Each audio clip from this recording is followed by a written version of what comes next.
Since we have so many people, I'm not going to sit here and dissertate, so we'll just start off. If you have a question. So every time the weather dips below like 70 or so, I get like a cough. Whenever it gets a little bit cold. And it seems to be something that really doesn't go away. I mean, I'm on the diet like 95%, and it's just my clockwork. And I have no idea whether it's due to like mold or anything like that in my house, because there's a couple damp areas. There's a little leakage of a sink, so I'm not really sure what's going on. Okay, he has repeated coughs when the temperature drops below 70. 70, yeah. I mean, not very. He thinks that's cold. I'll send it back east. Yeah, exactly. Northeast. That's where I was born. Yeah. Anyway, usually when you have a repeating cough like that, it means that your lymphatic system is not working. It needs to move. If it doesn't move, you're going to be detoxing through the lungs, the mucous membranes, when 90% of the toxins are supposed to leak through the skin. The lymphatic system takes the toxins and dissolves them into a fluid to be perspired out of the body. Only about 10% ever makes it out the mucous membranes, including the intestinal tract and the urinary tract. None should leave. We shouldn't be toxic to have anything that's contaminated ever leave the body. But of course, we're living in a society where we ate all kinds of garbage and 60,000 chemicals now in food. So the lymphatic system is very congested. If you were raised on margarine, Crisco, any of that, hydrogenated vegetable oils, which are plastic, so they harden and solidify, blocking the lymphatic system. If you have a repeated problem, your body's trying to clean out through the lungs instead of the skin. So that means you can put hot water bottles around your neck, under your arms at night too, if you want to speed it. That'll rush it.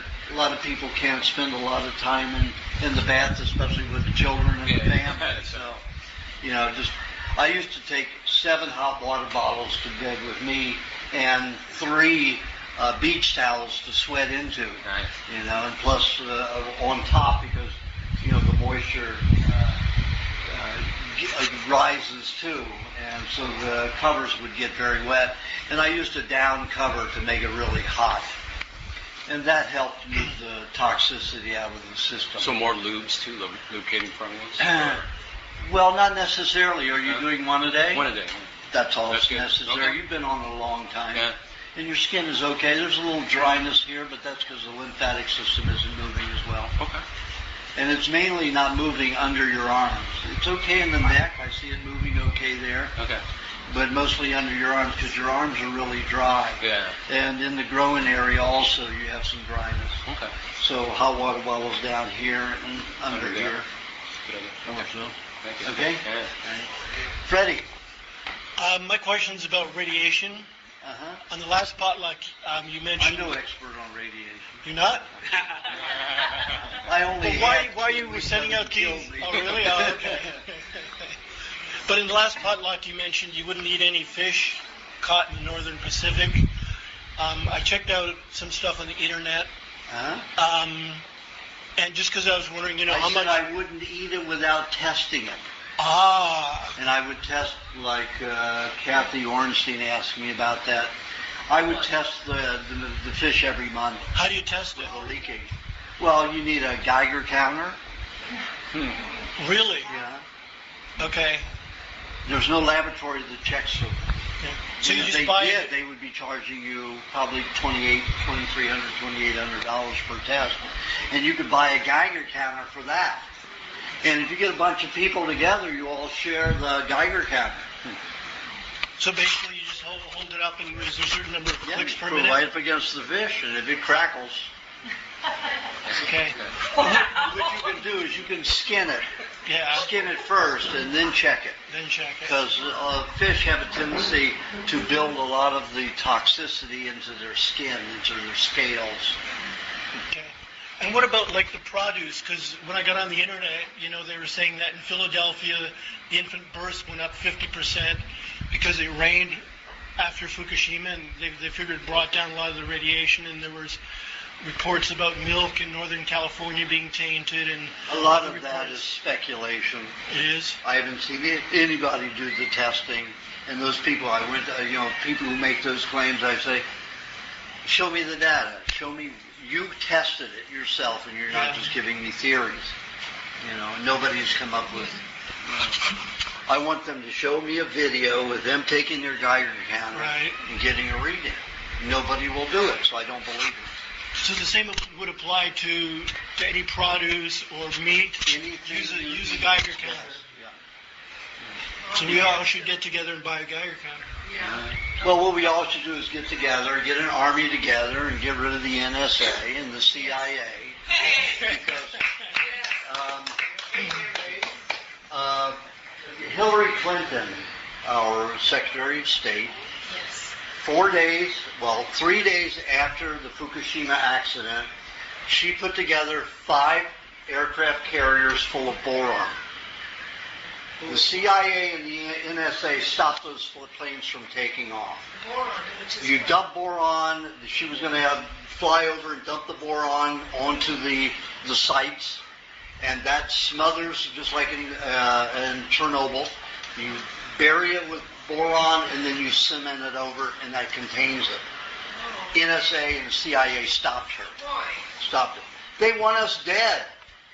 You have to realize that Japan was about to start taking over a lot of industry. They were also putting out a hydrogen car this year. Hydrogen? Yeah. Water-driven car this year. It's not coming out. You have to realize the people who are in government are locked into oil heavily. And they're not going to let any one country take that away from them. And Bush and the Rockefellers, of course, are the biggest owners in oil and gasoline. So they're not going to let it go. And it is a conspiracy. That would be sealed over and done with, and we could have applauded Hillary Clinton for a job well done. I thought she was They stopped part of her. the problem. Pardon? I thought they were all part of the New World Order. Well, she was doing, all of them, even Hillary Clinton's part of the New World Order, but there were 3 different factions. There's the Jewish faction, there's the Mason faction, and that's run by, the Rockefellers and the Bush family, the Masons, Freemason bit. And then you've got Hillary Clinton group, which is the non-sequitur or non-religious faction that wants to control the world. So you have 3 of them. And you've got 13 families involved in these 3 organizations. So they all have their little ploy to get to the top. They won't step on each other's toes, except that they did step on Hillary Clinton's toes by stopping the Fukushima disaster from continuing.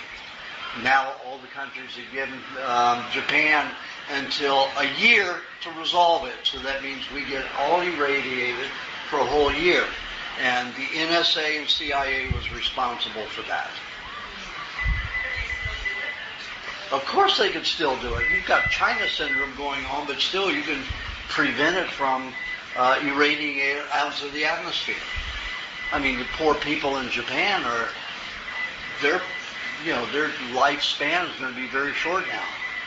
Everywhere. Okay. Do you have a question? What is your take on hot flashes? Well, it depends on if it's a love in your life or it's your hormones. So menopause, like I said in my book, menopause is a changeover in hormones that you produce. Instead of producing hormones for reproduction, you will produce hormones that feed your body more cells and help you reproduce more cells. So it increases usually growth hormones instead of reproductive hormones. So instead of reproducing other entities, including the ovum, and you'll be reproducing more cells in your body.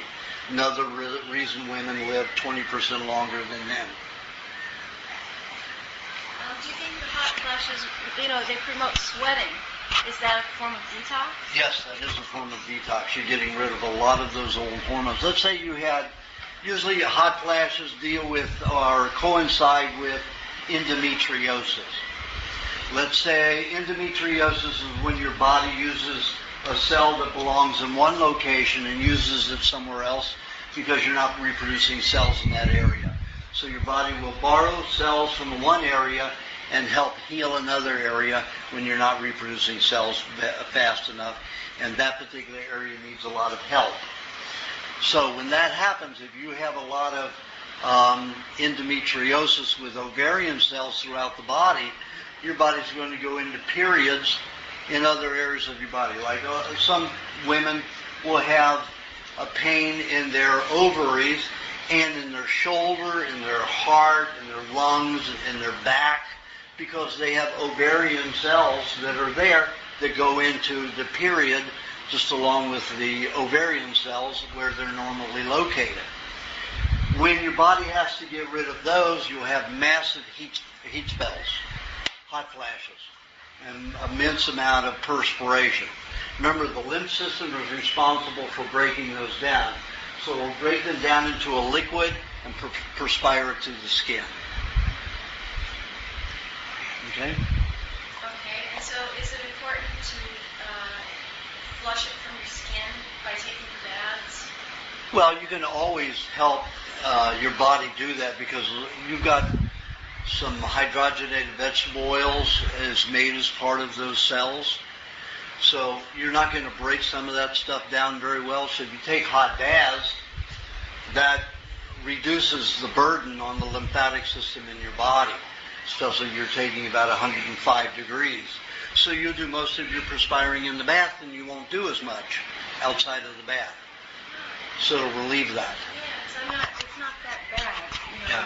It's probably because of the baths. Because also your baths and your diet. Aajonus, what did you say was in your shoulder and your ovary and what? I didn't get that part. Okay, when your body uses ovarian cells to heal other areas, so you've got ovarian cells making up other parts of your body. So when you have cramps here, you're going to have cramping in those areas where the cells are used. Even way after menopause and stuff like that? During menopause, you should be able to get rid of it. The hot flashes are part of that. The sweating is part of that. Excuse me, perspiration is part of that. My mother said, horses sweat, people perspire, women glisten.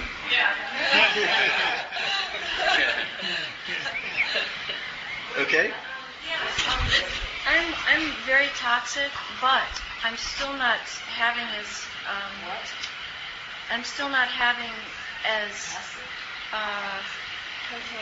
wait, I can't listen.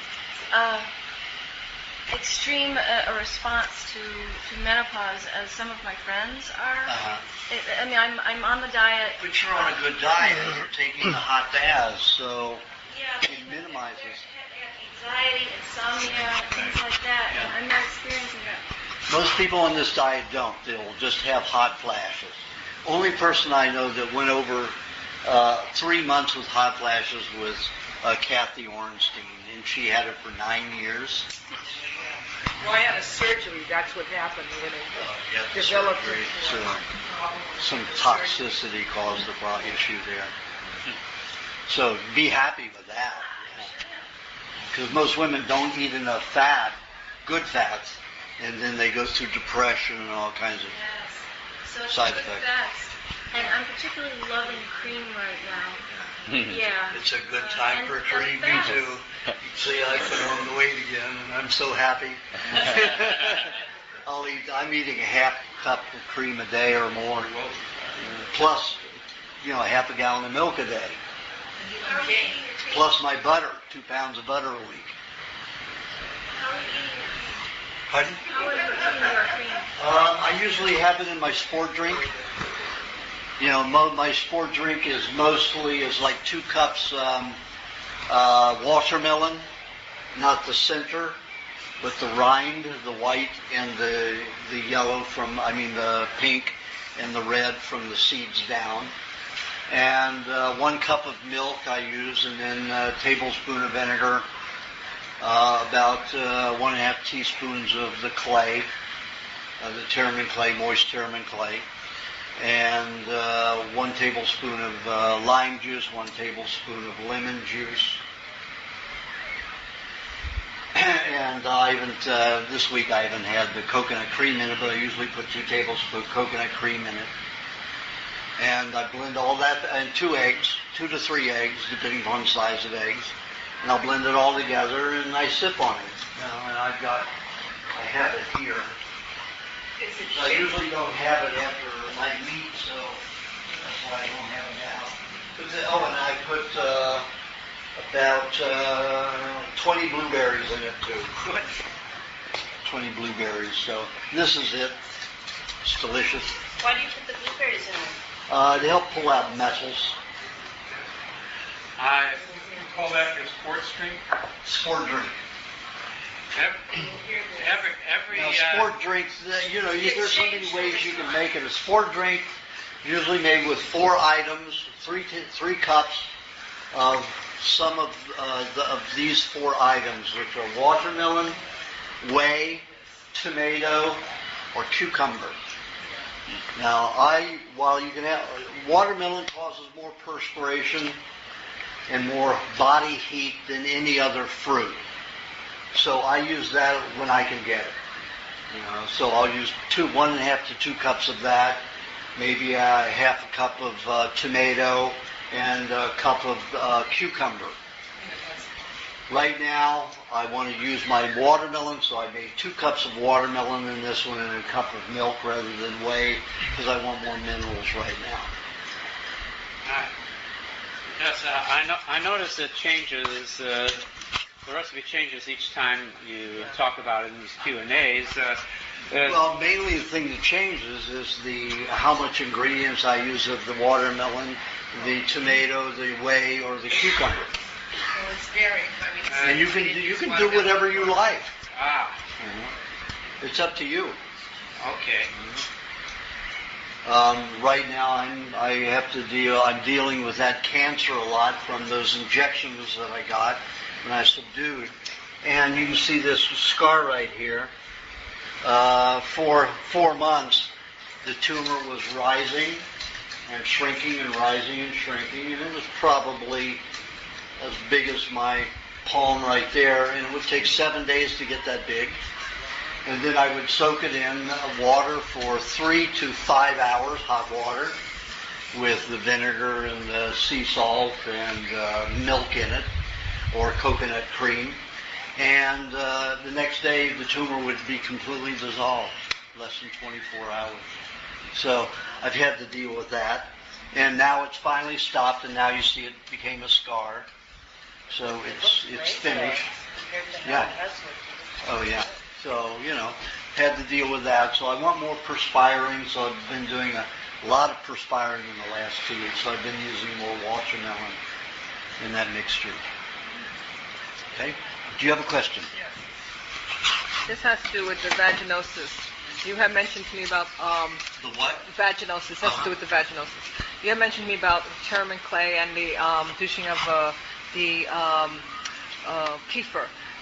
But I noticed I feel good on all over here. It still doesn't seem to. So I was wondering about coconut oil, raw coconut oil. Okay. She has a vaginal infection, and it could be bacterial, or yeast infection, a fungi, or it could be, viral. If there's a severe amount of itching involved with it, it's usually fungal, yeast. If it has a lot of pain and burning involved, it will be a virus. If it's bacterial, it'll just be an odor and maybe a little itching. Well, it does itch and it hurts. I feel needles and pins.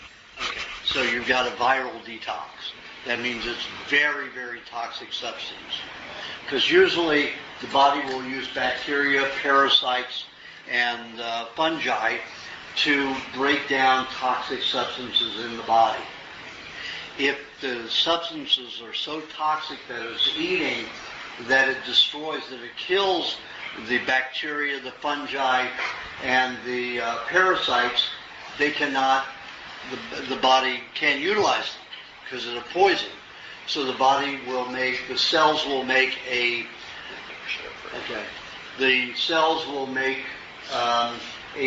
solvent, and that's what a virus is. They're not alive.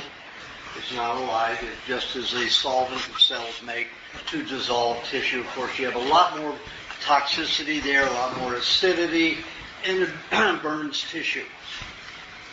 So I recommend that you're not producing good enough mucus to handle that kind of situation. So make a milkshake and feed yourself through there, feed your vaginal cavity with some milkshake. Oh. Okay? Just 2 ounces. Just put it up in there, get up into the shoulder stand, take a syringe or whatever and pour it inside, and then roll your stomach like a belly dancer. Get it moving down into the area, and then, be fine. And that's the way your body will be able to form more mucus that way to protect the lining. So your body will use mucus to absorb poisons that discharge through the mucous membranes, especially acids around the stomach and then the esophagus. I still take the one, you said take 2 tablespoons of turmeric clay a day. I still do that? Yeah, that's always a good idea for most people. They're very, very toxic to take 2 a day. I take 1 a day. 1 tablespoon? In milk? In milk. Well, no, mine's in my, I do 1.5 teaspoons in my sport drink, and then 1.5 teaspoons in milk.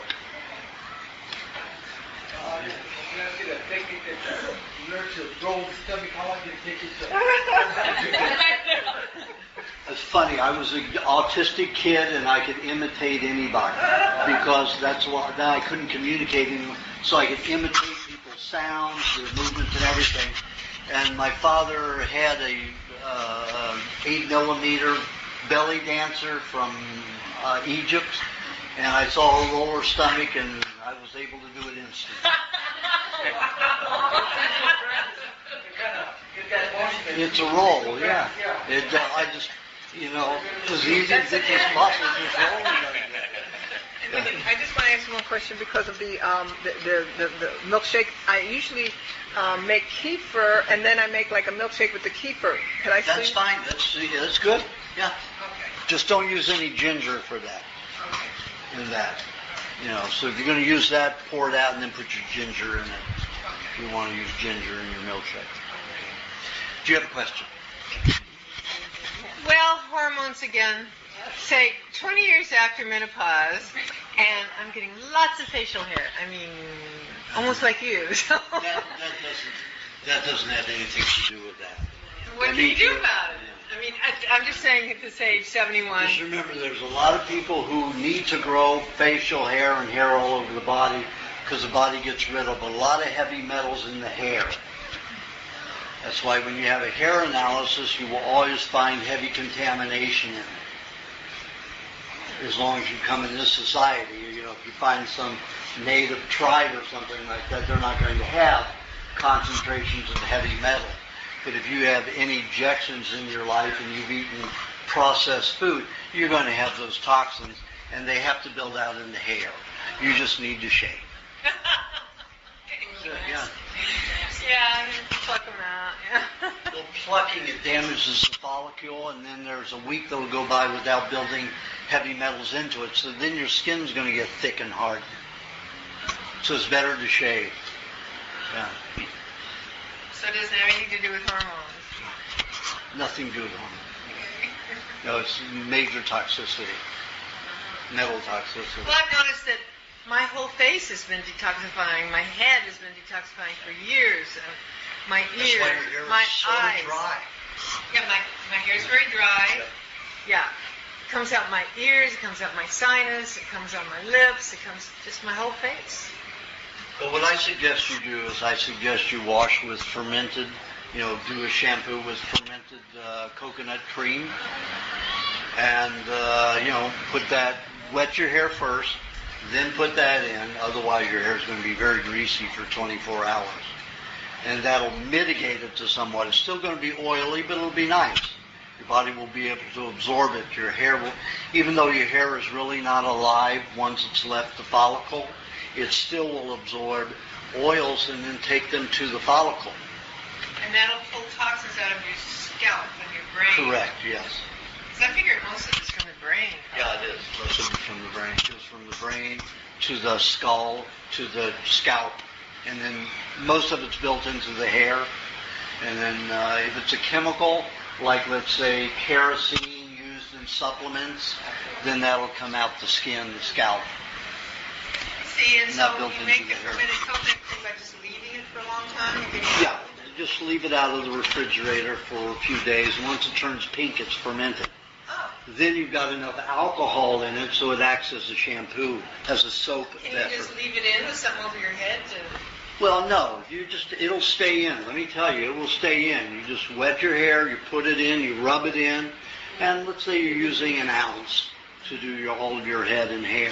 That's all it takes. And then you rinse it out, just with good water. Like you have the bath water, and you have milk in it, you have sea salt and some vinegar in it. You just rinse in that. Your hair's going to be oily. You're not going to be able to rinse it all out. And then you can rub some of it out with a towel, but it'll be moist, and you'll be feeding the follicle every minute of the day. Right now, you're not feeding it anything. You're not giving your scalp any help. Oh! So that's going to help pull more toxins out? Or what does this do? Well, it'll help protect your hair and skin better. Okay. Hopefully it doesn't increase the rapidity of your discharging toxins because that could cause So more this is hair mostly loss. for the hair? Okay. No, for your scalp. For my scalp? Yeah. Like I said, the hair's dead, Yeah. except at the follicle. Right. So this helps the scalp do what?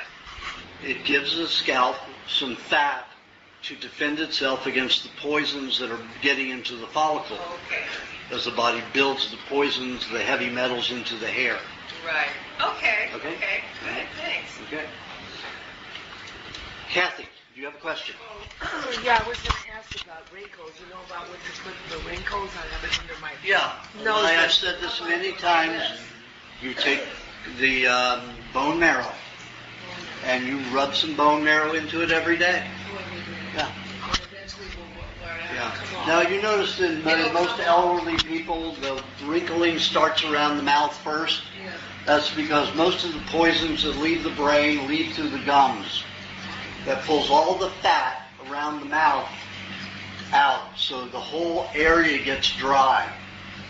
So the only way you can replenish it is to have, butter or cream in your mouth frequently, or have milk in your mouth that have cream in it, and then putting it on the outside.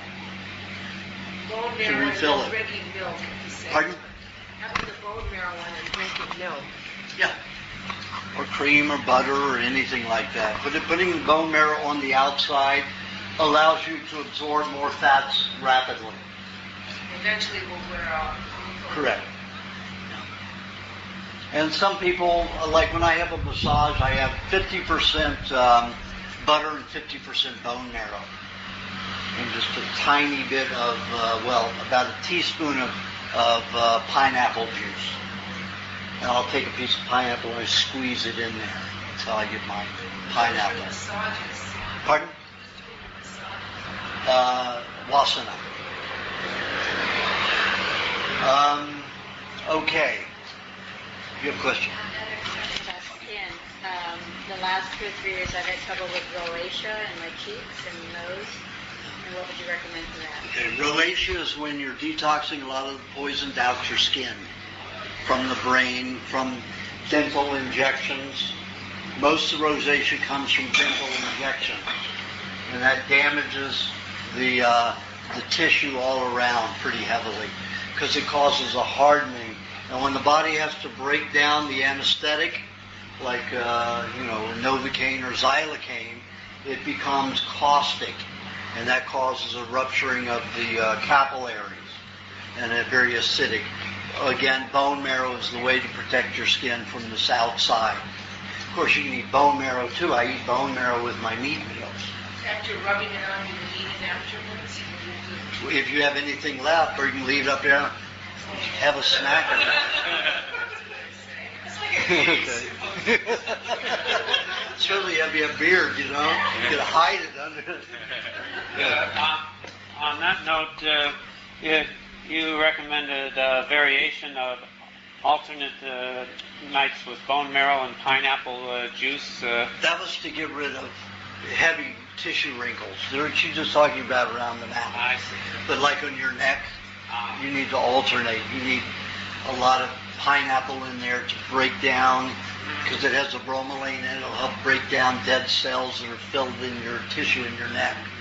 Now that's a good thing you have your neck like that. That shows that you discharged a tremendous amount of poisons from your neck that were in your brain. You can see how dangerous they were to your brain. And now it's come out and it's damaged your skin. Now to repair that skin, we have to break down the dead cells so you can replace them with live cells. And that's why you have the vinegar and the pineapple. Did you get that formula? Is that Vinegar have pineapple?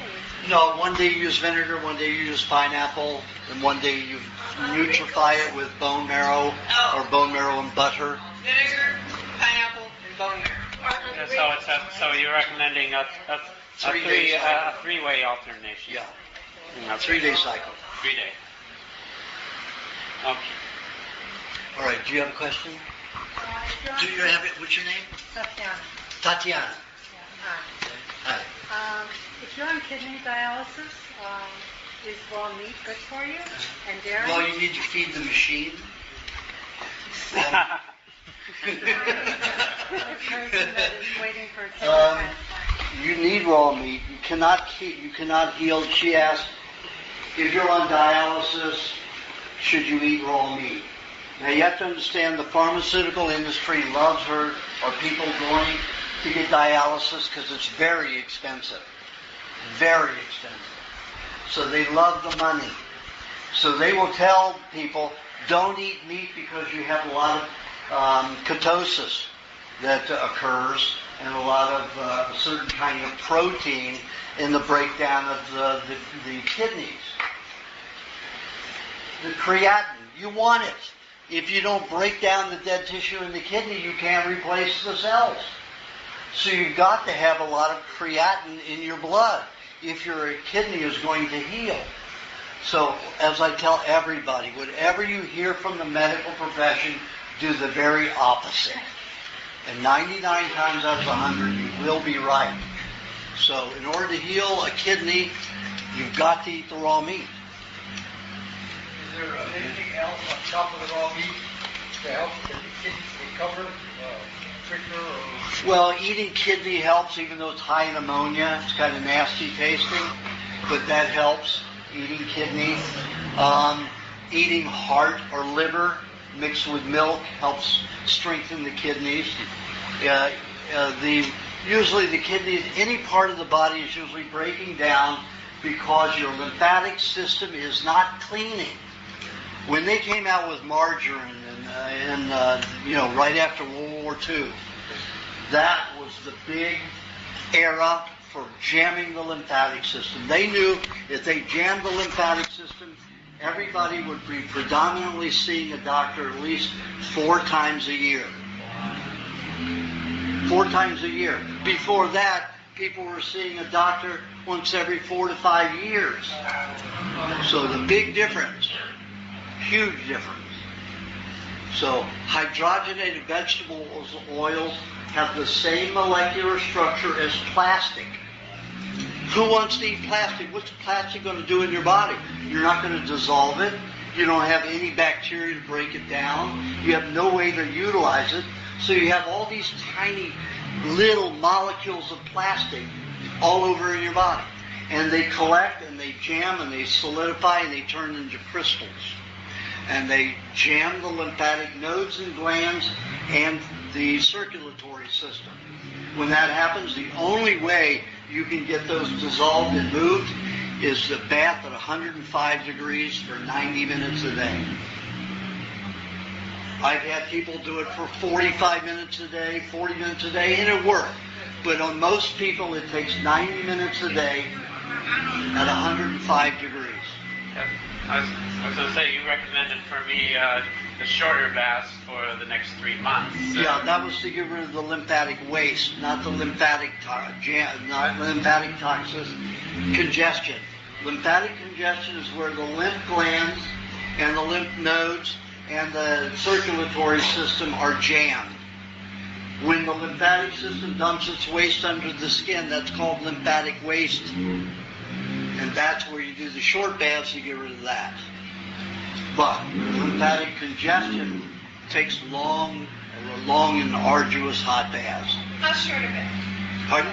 How short of it? 40, 45-minute baths. Okay. Some people 35 minutes. Like he's been on a pretty good diet, not completely primal diet since 78, but pretty long. Pretty much on the diet since 78.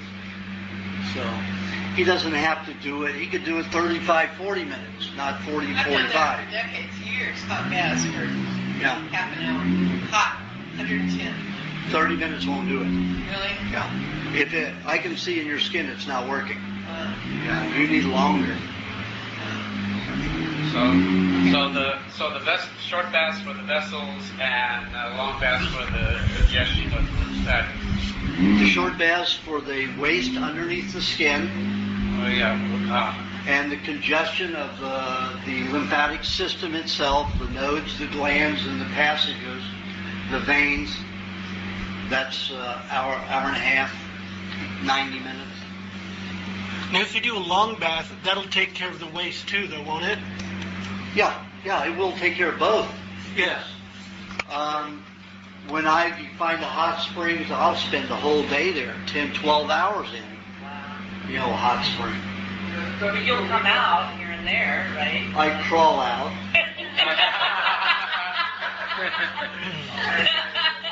But I usually fall asleep in there. I don't mind falling asleep. What about all the minerals in the water? Pardon?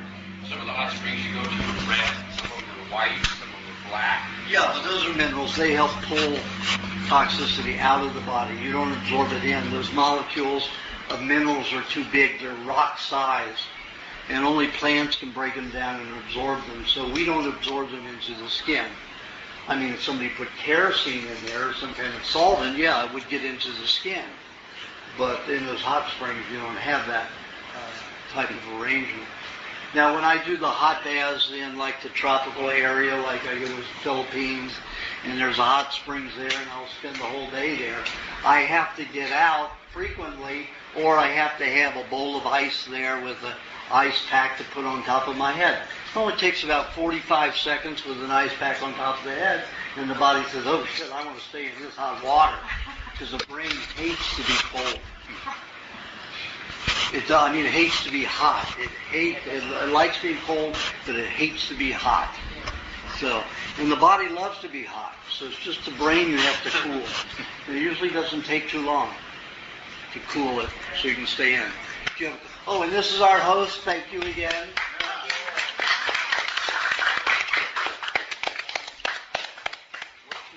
Let's just get it again. Oh. Is that a good question? No answer. Do you know what a brain aneurysm is about? Pardon? Brain aneurysms. What do you know about that? Well, a brain aneurysm can come. An aneurysm is either a clogging and a breaking, or just a breaking without a clogging. So the brain, either the ganglion or the what is the other? Capillary? No, you have the ganglion, you have the axons, you have the dendrites. Any of that, if they get thin, if you don't have enough collagen in the body, you don't have enough protein, any of those can cause the walls of those dendrites, the axons, ganglion, to get very thin. And then if you get high blood pressure, eat salt or eat something that causes the blood pressure to rise, like garlic, too much garlic, that can cause an aneurysm. In other words, a rupturing, a bleeding, an internal bleeding in the brain. And if you have a tendency toward that, you just drink half a cup of green cabbage juice, and I mean head cabbage, not Chinese cabbage, head cabbage, green head cabbage juice every 4 days, 3 to 4 days. And then you won't have that problem. But it does kill you. No, there are a lot of people who have them and it doesn't kill them. Depends on how bad the bleeding is. Yeah, well, hers was severe then. Very severe.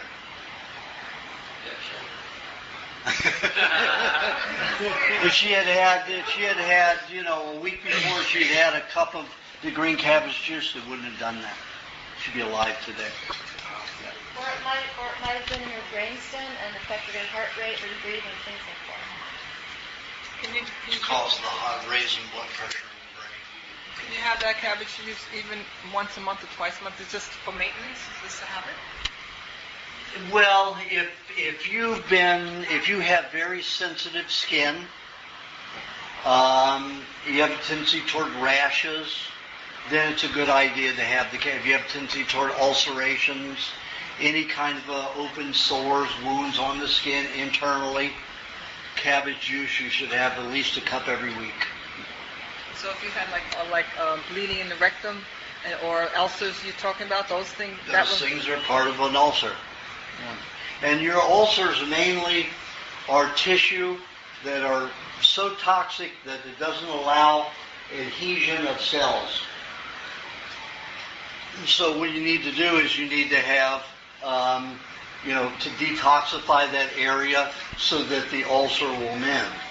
To prevent the bleeding, you just need clotting, and that's what the cabbage juice does. It allows you to build blood clots, so even though you're not sealing the ulcer, the blood will clot and block the bleeding. Okay? Pardon? Bleeding is the problem. Yeah, you're bleeding internally, you're bleeding out your rectum, you're losing red blood cells. That takes a lot of energy from the body. It's out of control. Yeah, well, you're going to lose red blood cells. If you lose red blood cells, you're going to lose a lot of nutrients. Do you have a question? Yes? I do. This is a very unusual question. I'm not sure. In eating the diet and longing, I have found now, after a couple of years, that because I'm on this, I do intense meditation, I'm on a spiritual path, that causes a lot of within me. Because of the eating. So when I don't eat as much meat, and I still use the meditations and all that, they diminish rapidly. They what? They diminish significantly. Yes. So. Not a good thing. You don't want it to diminish. Like I say, perspiration in the heat melts the toxicity out of the body. You can never get over 100.1 degrees, and no matter how intense exercise, whether you're doing Bikram yoga or any other kind of yoga. Yeah, I mean, but even if you're able to raise your body temperature, will never get over 101.1 unless you're in a fever. That's okay, though. The heavy detoxification. So it's a good thing. You eat the meat. You have to replace cells. I feel awful. I'm not going to go the rest of my life feeling awful. So. Okay. I have to do something. All right. Well, I know 8 women over the age of 60 who live just on the raw milk, and they're fine. The question is the meditation Uh-huh. cause the heat to rise in the body significantly to make it very uncomfortable. I am not going to give up that aspect. So if I diminish the meat intake, it seems to subside significantly. Correct, it will. Okay. Yeah. So. But I don't think that's a good thing. Also, there has to be another solution to, because I'm not going to walk around with that kind of heat. It's too much. It's too intense. And it causes the body to... Well, then stop meditating. Because when you excite the kundalini, you raise the body's temperature. There's no way around it. At least I never met a yoga who taught otherwise. You know, it always increases heat. But to me, that's a good thing, raising the heat, because it causes more discharge. Uh-huh. Everybody has to choose their level. Well, that's up to you. Yeah.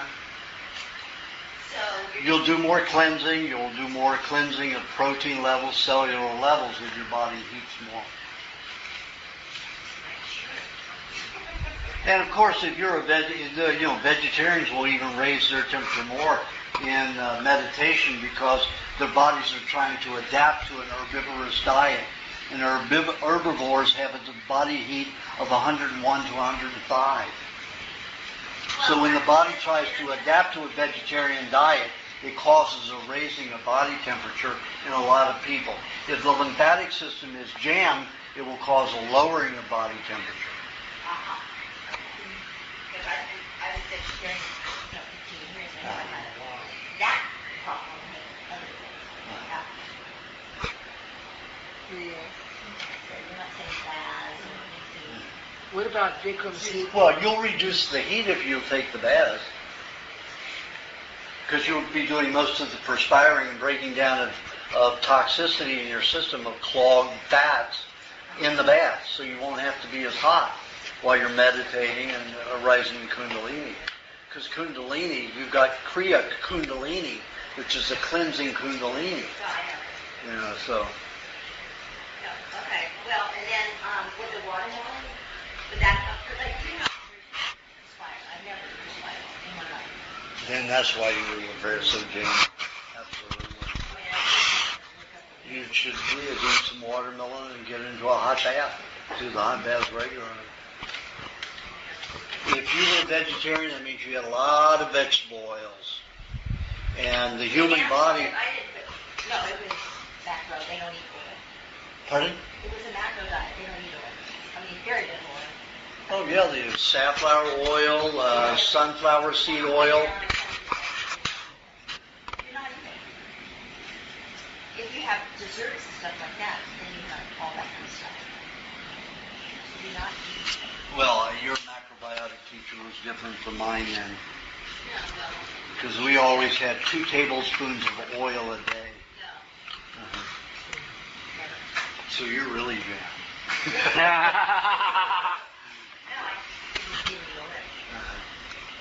So if you take a hot bath, you should be able to reduce the heat in your body when you're not in the bath. Pardon? Well, just getting in a hot bath is going to help, but the watermelon will allow you to start perspiring more. Everybody should perspire.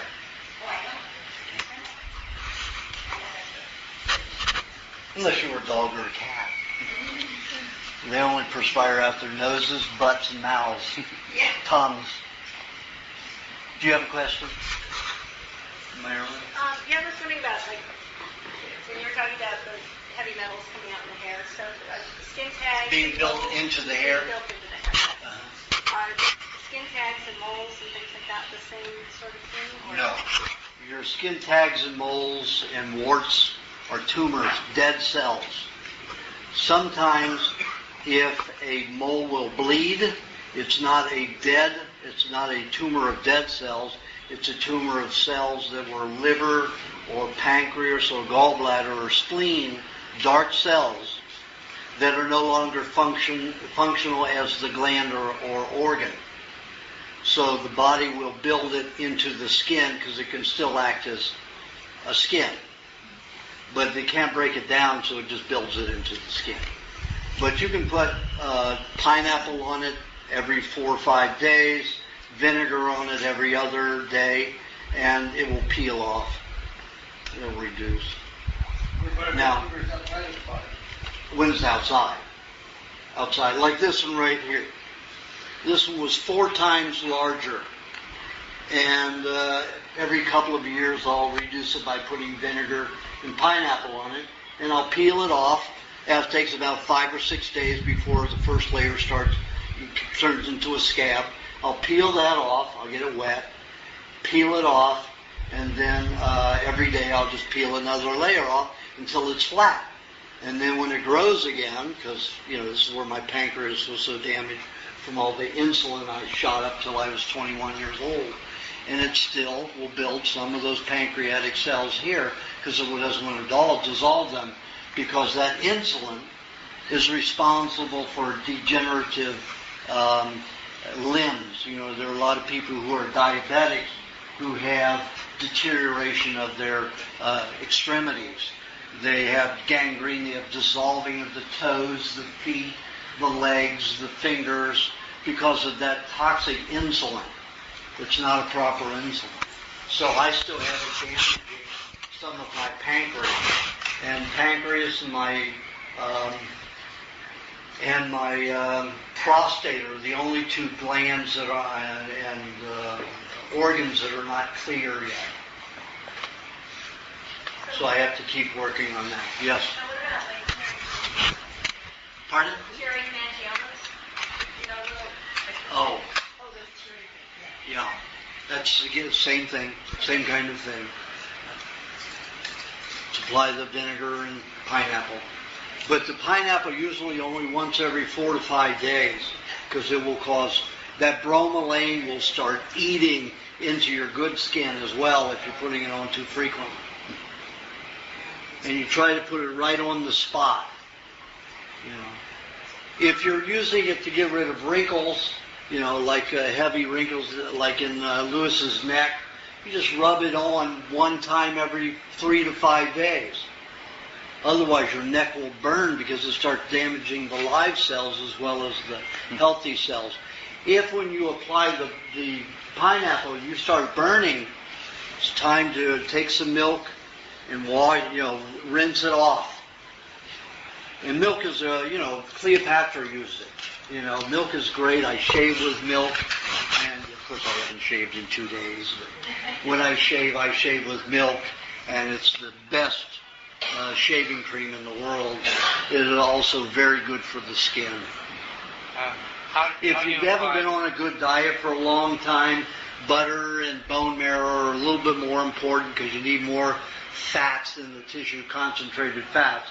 But after you've been on the diet a while, milk is your best moisturizer for your skin.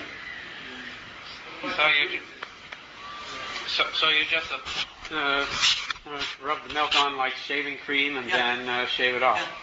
Well, I'll leave it on for 2 minutes. 2 minutes. Yeah, and then I shave. Then I apply some more on and then shave.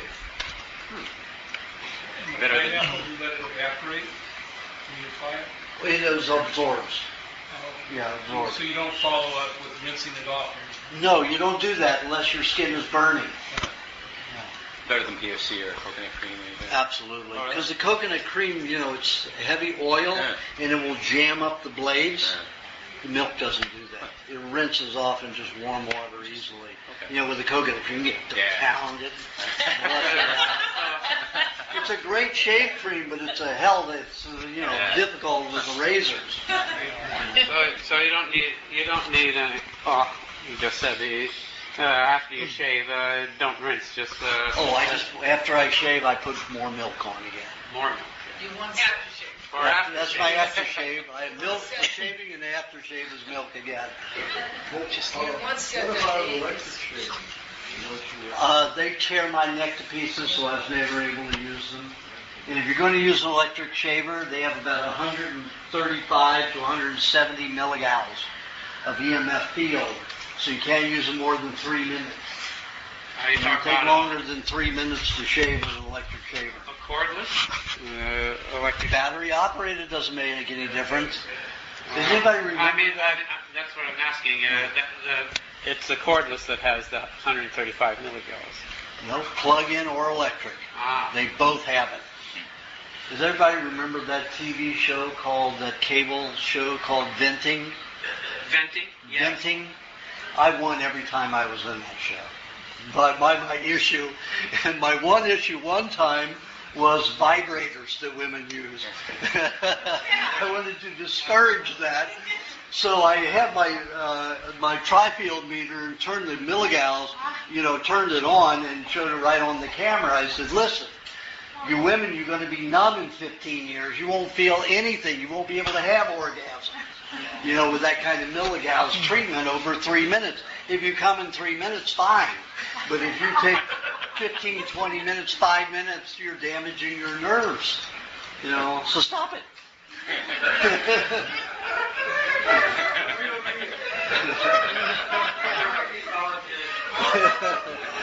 Do you have a question? Do you have any What is your name? Brian. Brian. Do you have any suggestions for chronic fatigue syndrome? For what? Chronic fatigue syndrome. Chronic fatigue syndrome? Cocaine.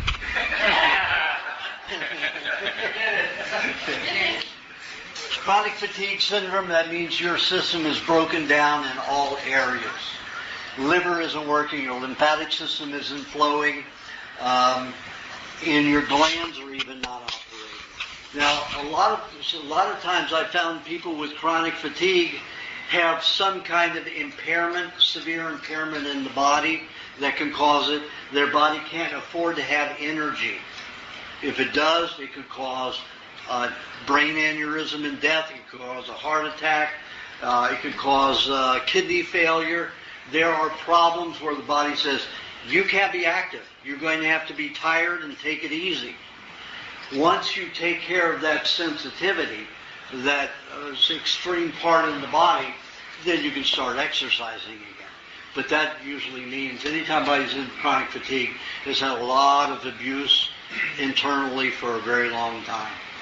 So it takes a long time to get over chronic fatigue. Can you highly toxic? Is that another way of saying? Yeah.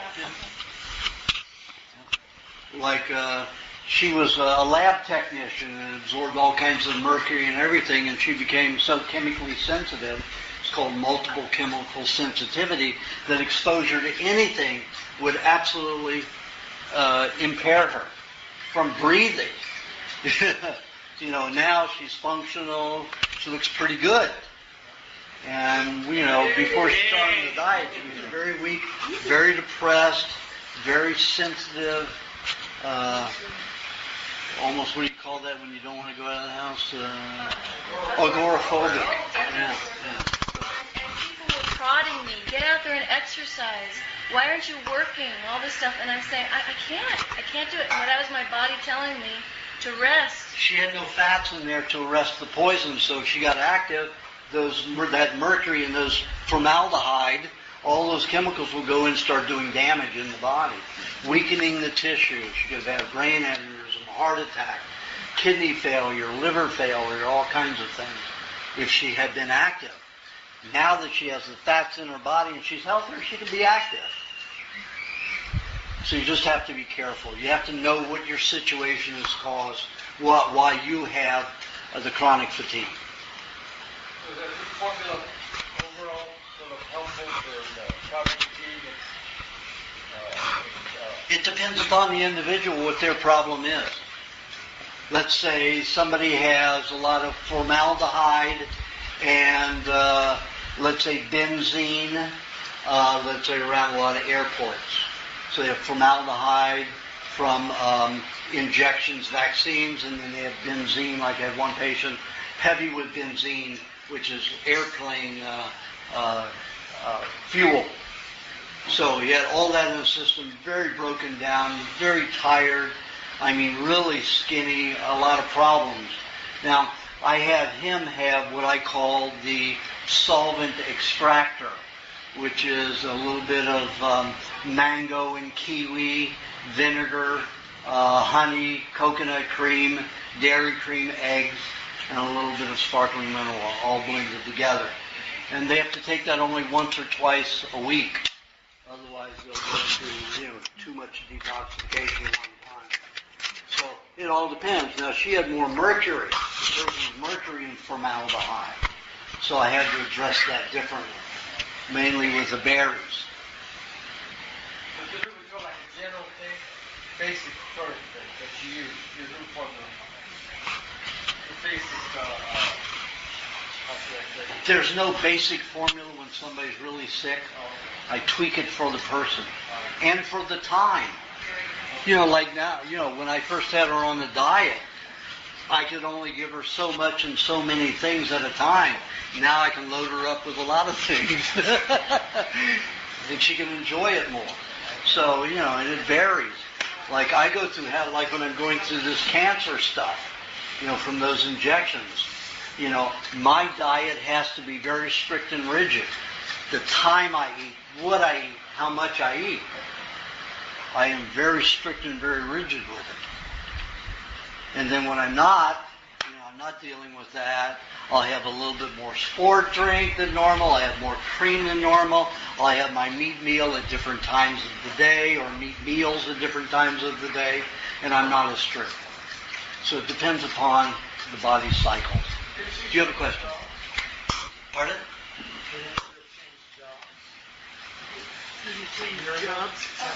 Oh yeah, she doesn't work in a lab anymore. Every time I went back into the lab when I was trying to finish my PhD, I was 6 months from finishing a PhD when I couldn't work anymore. Every time I went back into the lab, I got so nauseated that I couldn't stay. Literally nauseated. Well, you have to understand that even liquid mercury will vaporize, and it causes crystals in the formaldehyde. It is airborne all the time, so you're inhaling that every moment. So who is working in the lab? Very sick people. And they don't live long. The longest person I've ever seen was Elnora Van Winkle. And she was the neuroscientist that was responsible for cataloging all of the chemicals and cells in the brain. And she did it for 52 years at Columbia University. And when she came out of that at 72 years old, I think it was, or 74 when I met her, she was as sick as a dog's not sick, as sick as some very toxic humans. And put her on the primal diet. She recovered very quickly, even with that. Then she went on she did 2 years on the primal diet. She was the one who also took my list of 242 people that I worked with for over 6 years with cancer, and she called every one of them and found that 96 were still alive after over 6 years. Some of them as long as 12 and 14 years. So that's why I have that,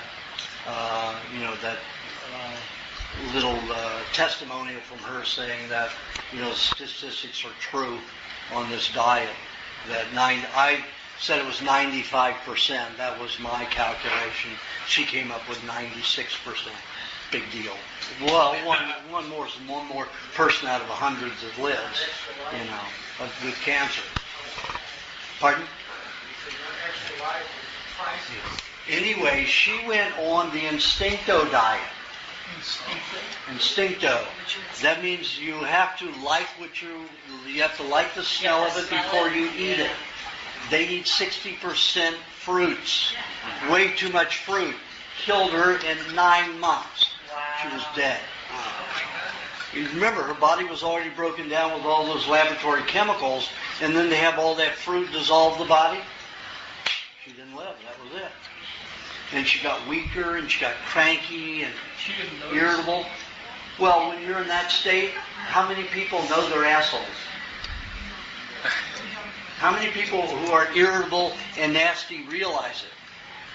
They're so involved with their anxiety and their discomfort that they don't acknowledge what they are and where they are usually. And she didn't. And I kept saying, Elnora, at least eat fat with all of that. No. The instinctives say you need to stay thin. I said, okay.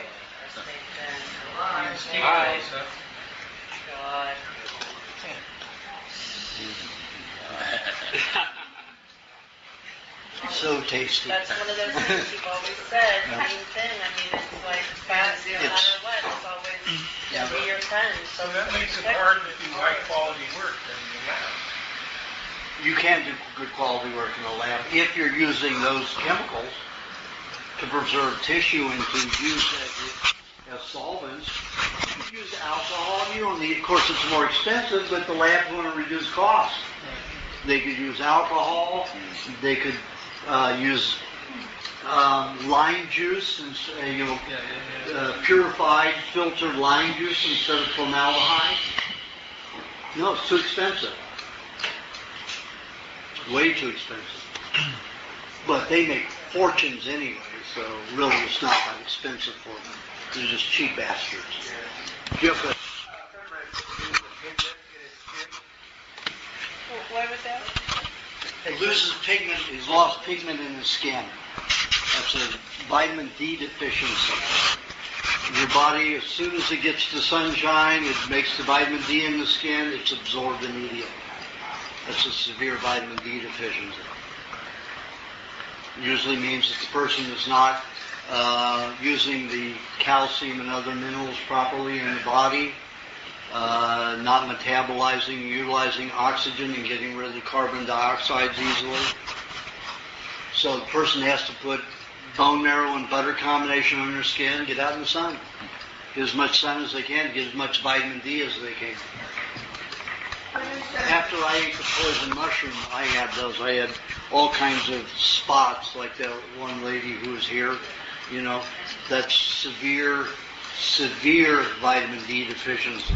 And I had those spots all Brown over. spots, you mean? No, white spots. Oh, white spots. White spots. So, yeah, like that. Yeah. So I had bigger patches. Those were small. But those look like more accident. That looks like scar tissue. Most of it. Yeah. Yeah, but whatever was put on the scar, the iodine or mercurochrome, the liquid mercury, is what caused that deficiency. It will cause vitamin D deficiency in the area. So you need to get a lot of sunshine. In those areas, you need to pack like moist Terramin clay on it to pull those toxins out of the body. They're robbing the body of the vitamin D in those areas. Okay, Bert, do you have a question? That's a very difficult one for some people. Normally it's just a protein deficiency. So eating a milkshake is very, very good for it.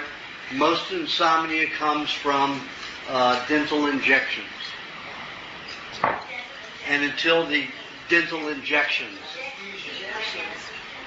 anesthesia, like xylocaine, Novocaine, you can have other kind, they'll inject you with, penicillin. Any of those can cause a severe protein deficiency in the brain and cause inability to sleep, insomnia. And it's very difficult because you have to pack the gums with clay every night and you have to remove as much as you can. You can even put it on your face, but you have to keep the clay packs wet. If they dry out, they're going to damage your skin and you won't be perspiring. So the clay always has to stay wet to be active. These cosmetic companies say, put the clay on, let it dry, rinse it off. What happens? You rob all of the fat out of the cells when you do that. So guess what you have to use? You use their moisturizers. See, that's the whole catch-22. Yeah, you keep that clay wet, and it will pull poisons out of the body without depriving the cells of fat. It's like an external layer of skin. Correct, yeah. But that's temporarily absorbent. there Yeah. to get the toxins, Yeah. then to be taken away, but to leave the fats. Yeah, in the cells. How do you keep that moist during the night? Well, what I suggest people would do anytime they use a clay compress, they make it so it's not dripping wet, but not as hard as molding clay, but in between.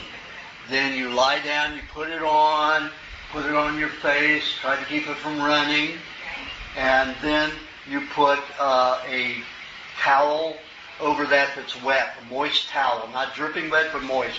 Put that over, and then you wrap an ace bandage around that. And then that'll hold it in place and keep it moist.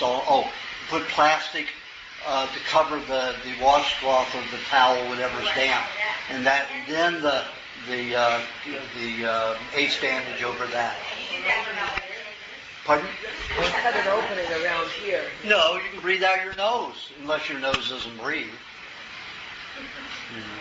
Some people have jam. How many years are we involved in that? Pardon? How many years are we involved with that? How many times do you have to do that? How many years does it take? Nothing is quick. Oh, no. It takes a very long time. It depends upon your skin in the first place. What about insomnia? Oh, the insomnia. Yeah. Usually when somebody's getting, we got onto the skin. When you have insomnia, it depends upon the person. Usually a person that will eat a lot of eggs, and fish in the evening, they'll usually be able to. I'd say 80% of the people can sleep. If somebody has constant dental work and problems, it could take years. And they'll go into cycles of sleeping, not sleeping as they're detoxifying. But if you use the clay in the gums, I'm answering the question, Burton.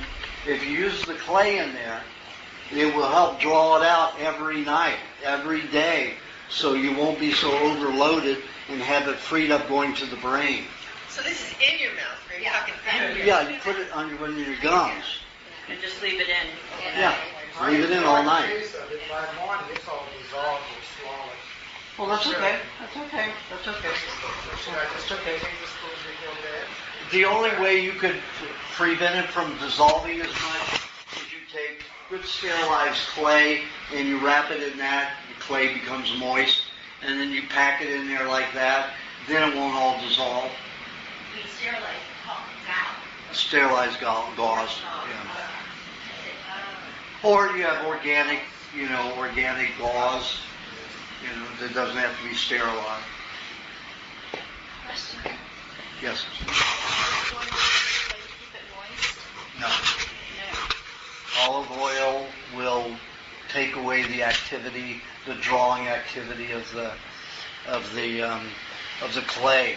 Now you can do oil pulling. That's very helpful too. You put like coconut. I prefer coconut oil because olive oil is very acidic, and some of the other oils are a little harder. So coconut oil is a good one as long as it's unheated. And you put about a tablespoon of that in your mouth and you just swish it around. Some people do it for 10 minutes. Some people do it for a half an hour. And then their mouth just gets full within that time. Then they expectorate it. I've only done 2 laboratory tests from that. I checked the saliva, took the saliva before they did the oil pulling and after, and the concentration of toxins in that oil was very, very high. So that will actually pull? Yeah, it will actually pull it, because your brain dumps most of it out the gums and the tongue and the salivary glands. So you've got the oil doing it, your body's going to work with you. Now, somebody who isn't on the diet, I haven't experimented with people who haven't been on a good diet. Their body may not be healthy enough to really know what it's doing. But on this diet, cells are pretty smart. So the body knows you're oil pulling, you have that oil there to draw the poisons out of the brain, just like it pulls the fats out of the face and the mouth. You already have it in the mouth, so it's drawing it out in the brain, and your body will take full advantage of it. Is coconut cream okay too? To do that? Coconut cream, it's got 7% oil. I have not tested, but it probably would work. How long would you swish that in your mouth for? It's up to you how much your mouth fills. I fill so much saliva quickly, I can only do it for 10 minutes, or I'll be choking. I have to spit a little out, keep it going, spit a little out, keep it going every 10 minutes. But some people do it for 30 minutes, I do it for 10. The recommended oil for sesame. No, the recommended oil is all coconut oil. Oil first? Yeah. I don't care what they say. Yeah. Any of those oils have a tendency to be overly acidic. Coconut is not. What about flax oil? Flax oil is very acidic. Is olive oil too? Olive oil is very acidic. Any of those are very acidic. That's the idea, pull out anesthesia. It will help do that too, yes. You have a lot of toxicity in the brain, a lot of heavy metals and all that accumulated in the brain. Well, is this something good to do regularly? Yes. I know people who do it every day, and it does help, and I see it helping. I see the movement of metals out of the brain.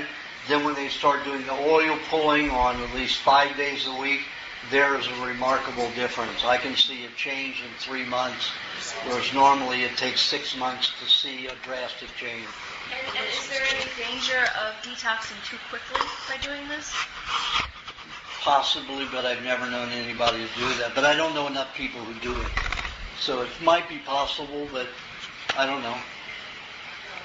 I have to say no when I don't know something. That's where you get plaque too, right? Those poisons, yeah. Your body uses calcium, phosphorus, and magnesium and potassium from your food, and that plaques it like white tongue. That is your body using your good alkalinizing minerals to bind with the poisons that are coming from the brain out the tongue. So the Chinese say that's an awful thing. Sure, it's not good that you have poisons coming out of your tongue, but if you don't have a white tongue, if you don't have the minerals to bind with those poisons that come through the tongue, you're going to have a bleeding, sensitive tongue that you can't eat. And I've seen people with that. Give them lots of milk, all of a sudden their tongue's white-coated, and they can just brush it off, and then they can eat. They don't want to swallow that plaque from the tongue. But the same thing happens on the teeth. It will build up because usually your mercury and your formaldehyde and the liquid aluminum things from vaccines when they come out, and the thallium, and the tin contains thallium and some mercury, canned food.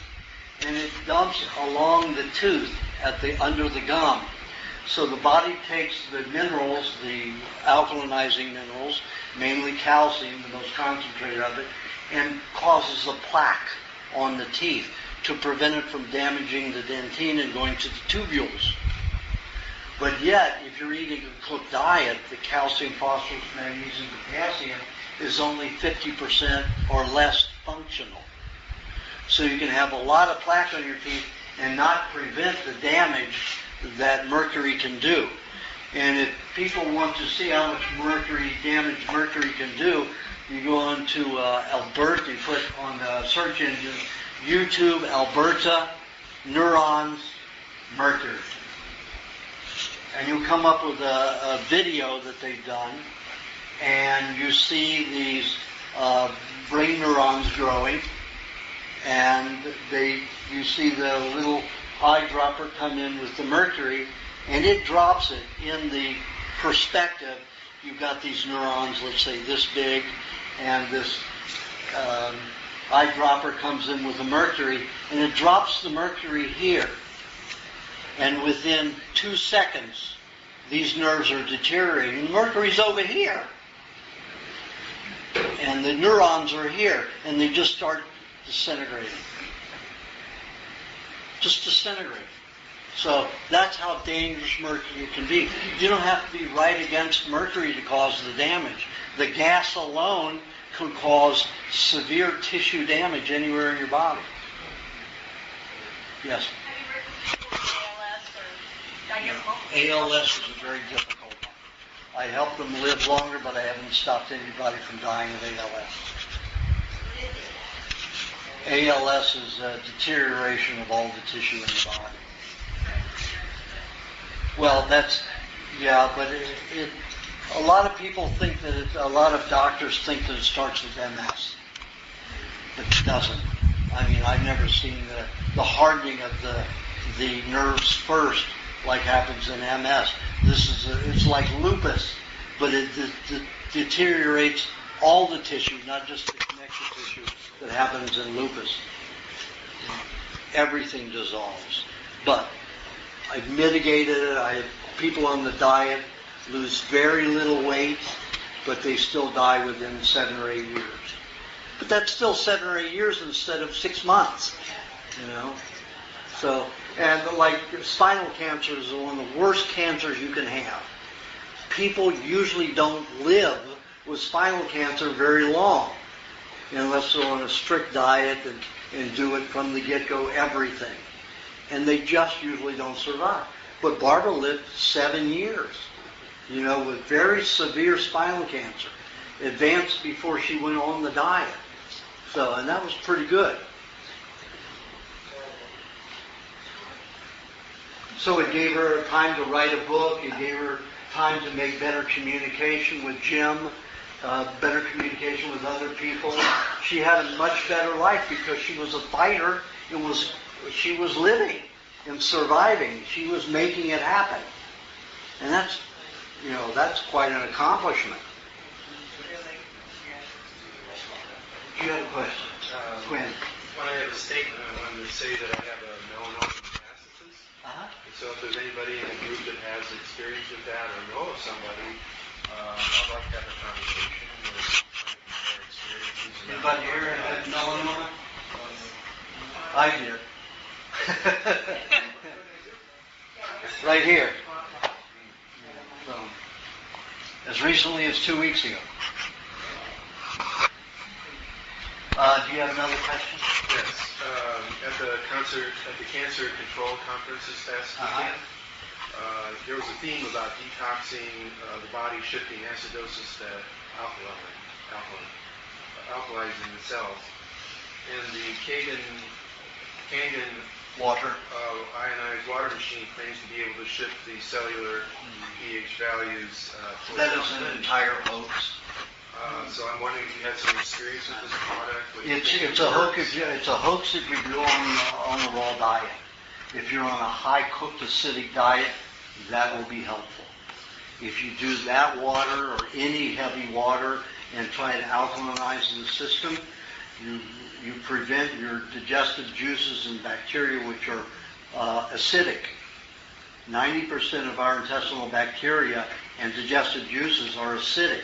They are putrefactive bacteria. So they say drink the water not during the meal, but doesn't matter. You're going to have that water go through and alkalinize and neutralize your digestive juices. No other way to do it. The way you need to clean the body for the proper cleansing is get into a hot bath and be eating enough milk and other things that will stabilize you while you clean. The pineapple is your best cleanser, not an alkaline water. Because the pineapple is still acidic, so it's in harmony with the body. You have to remember that we are carnivores. We are not herbivores. So we want a 5.5 blood, urine, and the saliva. We don't want any alkaline event going on. If you're eating cooked foods, that's a different matter. You will need a lot of alkalinization because you're over-acidic. And you're eating everything cooked or most things cooked, so the calcium, phosphorus, magnesium, potassium, which help clean the body and neutralize poisons and take the charge out of the toxic ions of mercury and cadmium and things like that. They are damaged heavily from cooking. In just 141 degrees, you've damaged 50% of the calcium. You've cauterized it. It's hardened. It can no longer absorb. So, just like clay, you take it, it's malleable, it'll absorb, you fire it at cone even 2. It's going to be hard. You're going to have a hard substance that will no longer absorb or very little absorption. Then when you get up to cone 9, you're into porcelain. How much can you absorb with porcelain? Nothing. How about reverse osmosis water? Is that any better? No water is good water unless it's just natural from the spring. But even that water is not good water. Because water dissolves the mucous membrane, the mucus that lines, it dilutes your digestive acids, and it causes over-alkalinity. There is no such thing as an acidic water unless there's a chemical plant around or some kind of dairy where they have a lot of runoff into the water. Now, when I lived outdoors, that's what I only wanted acidic, high algae water. So anytime when I lived outdoors, anytime I drank water, it was the dirtiest looking water I could find. Otherwise, I would my skin would dry out, I would lose weight very rapidly. So I had to eat water that was very dirty with clay, with mud, or with algae.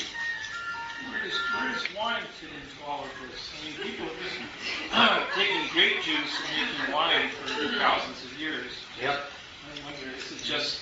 And how long have people been living? What is the age? Just to get high on the alcohol? Yeah, that's it. Well, there's a lot of people, if they're eating a lot of cooked and processed fats, if you have the alcohol, it helps break it down. But the French had it. The French had it down. They had all of their raw milk, their raw cheeses, their raw creams. They made lots of really fatty sauces. Right. And that's what they had before they drank in their appetizers. They would have little crackers with their butter or their cream cheese on it, something like that. And then they'd start sipping their alcohol. The alcohol would get into the fat and use it as a fuel, as an energy source. But now, everybody's skinny conscious.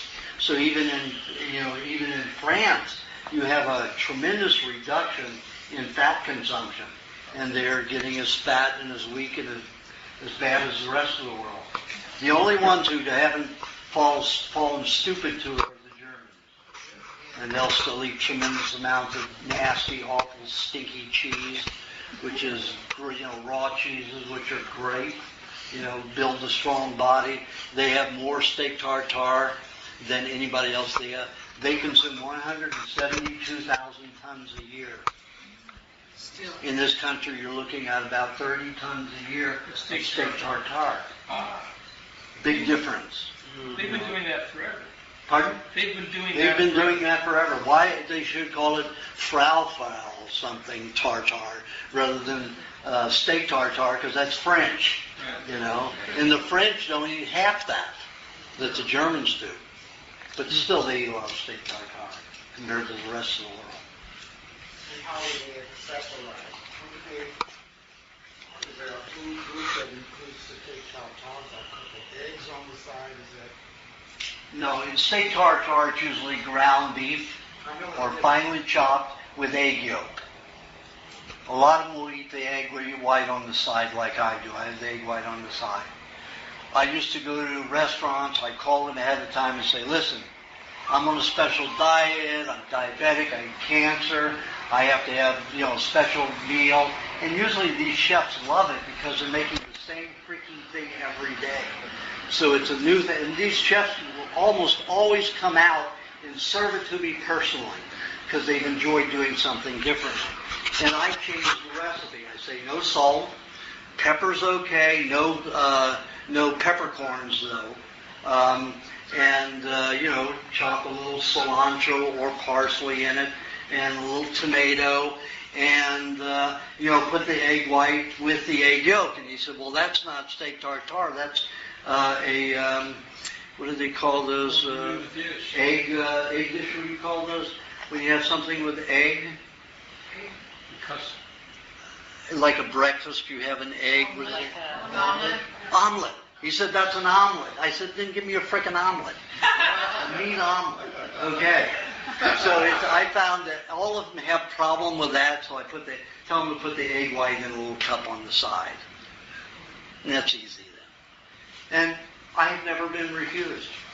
You're happy to do it. Yeah, happy to do it. Even in Finland.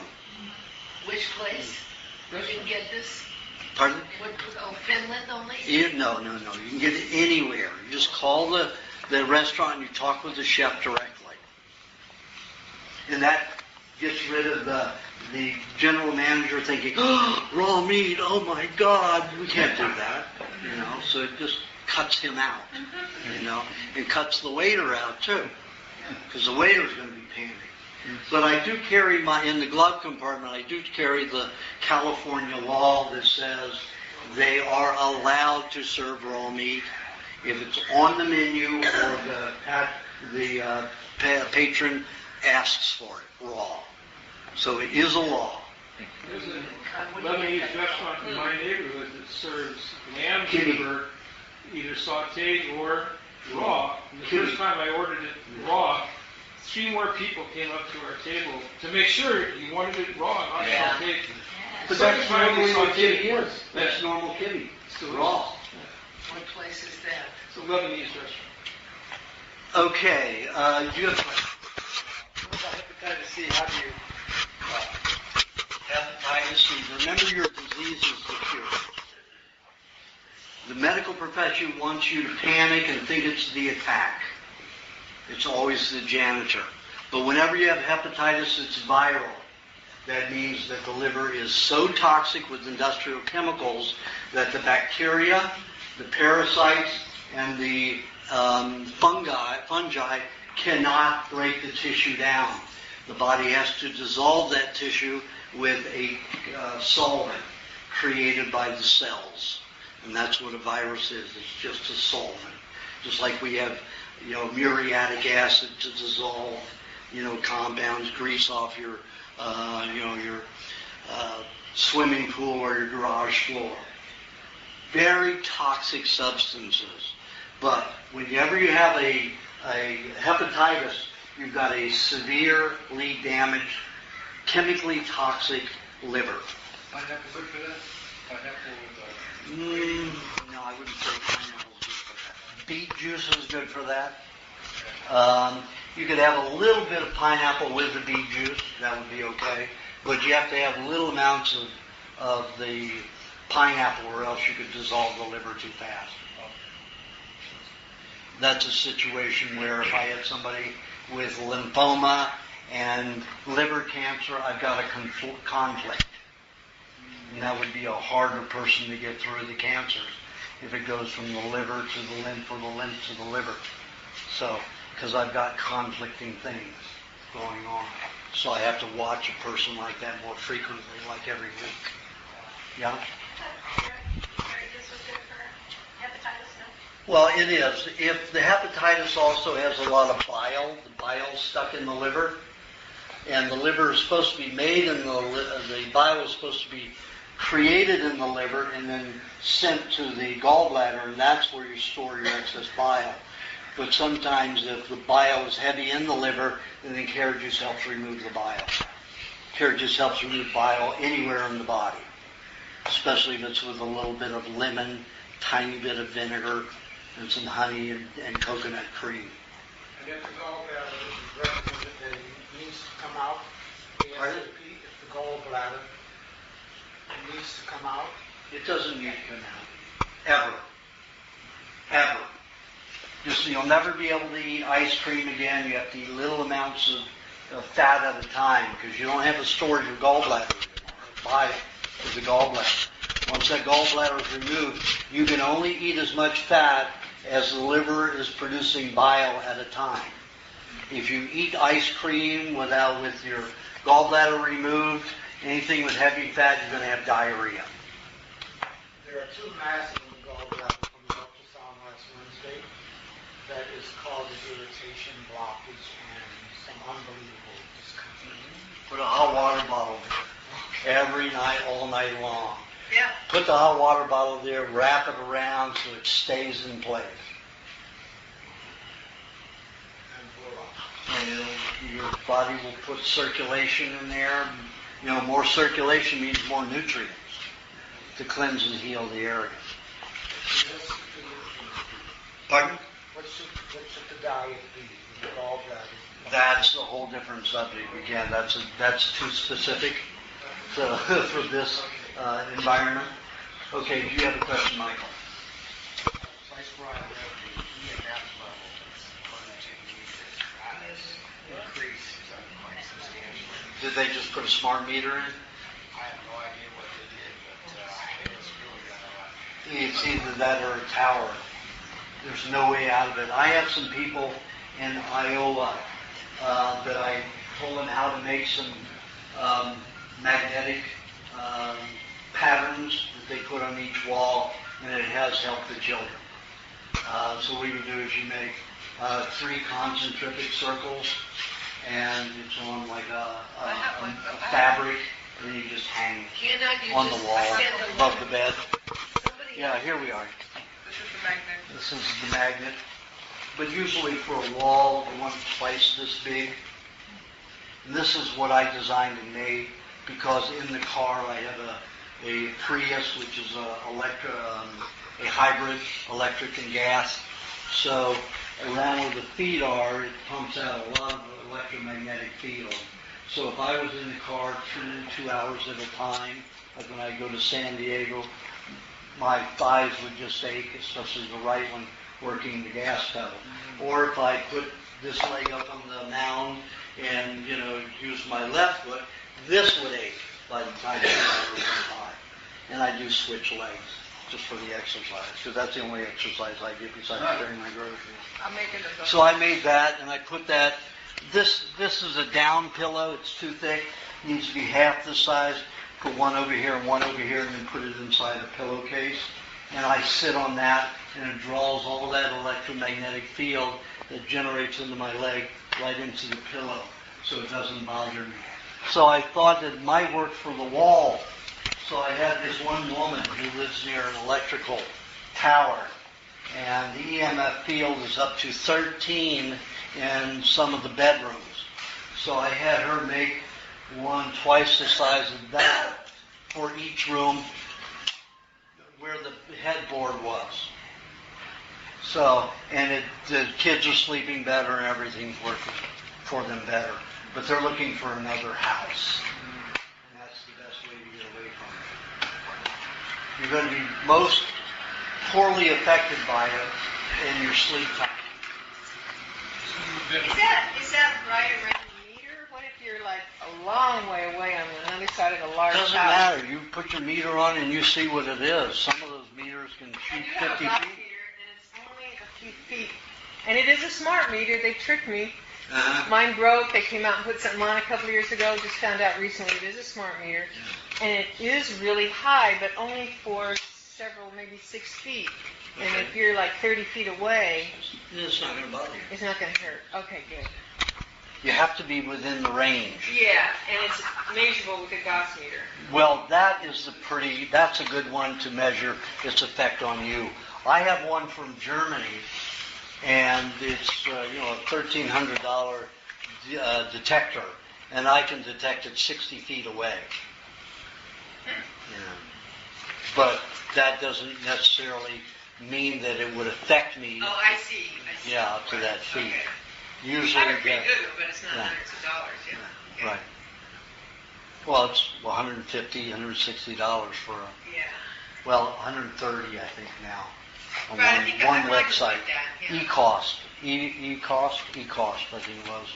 eVitaCost, it's cheaper. Yeah.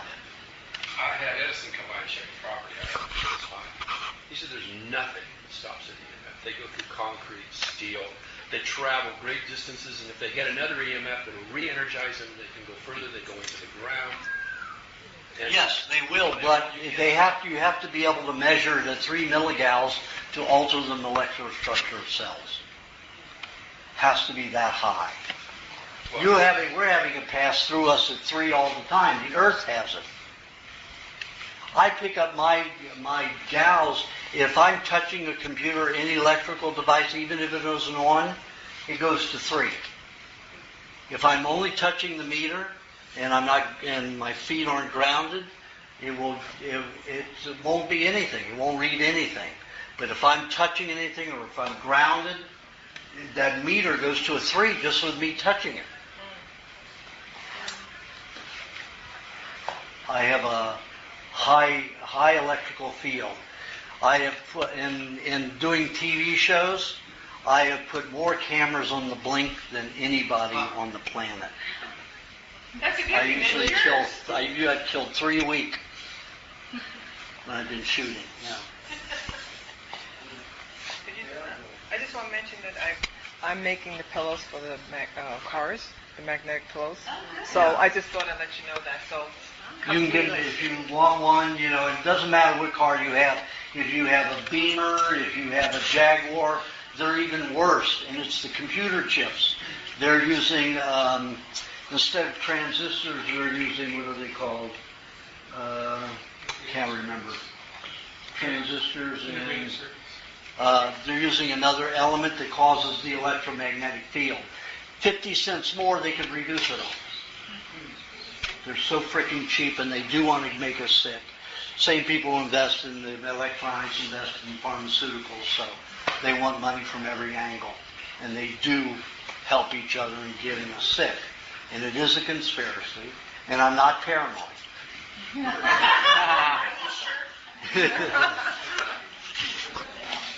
are you saying that older cars, for example, Older cars who have the less computer arrangement, the less field they have.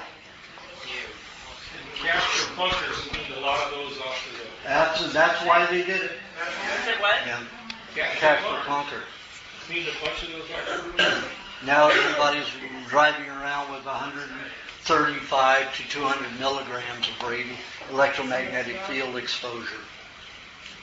So those pillows were very helpful for me, so I'm sure they'll work for other people.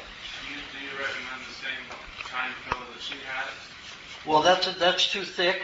I have to cut it. So- I have to cut the pillow. In half, and then, half that thickness, and then it goes inside the pillowcase. And when it's coming through your feet and leg, how does it prevent that? It's coming through, and your body draws it with the magnetic field. It draws it here. Pull it from the feet? Draws it out of the leg into the pillow. It doesn't stay in the feet. No, because you have unless you're terribly deformed, you have energy that runs up to the brain all the time. It's flowing down and up, all the way around. So you've got a bunch of magnets there drawing it up. And those magnets, they've got their north, south, north, south, north, south. So you don't get too much of your own energy field pulled into the pillow. So it mitigates that. That's the way Nikan did it when I studied with Nikan from 89 to 92, and their magnetic healing properties. A lot of the product that they put out was absolutely, completely contrary to their science. Like their bed, the magnets were up and down in lines instead of in the spirals, and not flipped from north to south. It's like, hey, you got all this science and you're not using it. You're selling these freaking little thin pads with magnets on it for $1,000. No integrity. Some people have no freaking integrity. Amen. So this would also be a good idea to use on the computer. Absolutely. You would stand Anytime on it? you're around an electromagnetic field, it's helpful. Just sitting on it. Just sitting on it. Yeah. What if you have a stand? You just draw it all out your butt. Okay, you have a question, guys? Yeah, I got a bunch of questions. We'll just take one here. Back when I used to have these serious eye infections that just wouldn't go away, I'm sure you remember. Does anybody remember how bad the skin and eyes were? They were always red and swollen, and oozing all the time. All the time. And the skin was always full of rosacea and sores. Yeah, it looks great. Yeah. Thank you. But back then, I did some things you said, and I sort of made a mistake then that I'm still suffering from. At that time, I was just realizing that Lyme juice kills infection. But I made a mistake of just putting just like a drop of lime juice in my eye, straight, without egg white or anything. And that was absolutely the wrong thing to do. And as of now, after that, this eye it was like everything was through a gauze, but that's gone away, and I can see, depth and color, but it's still blurry. And I just wondered if there's, something I could and should do. I tried bone marrow. You scarred the cornea. So you probably only have one layer left. Like when I had the cancer that ate a third of my nose away, put a hole right here, burned through the bone, and right here, a hole in here.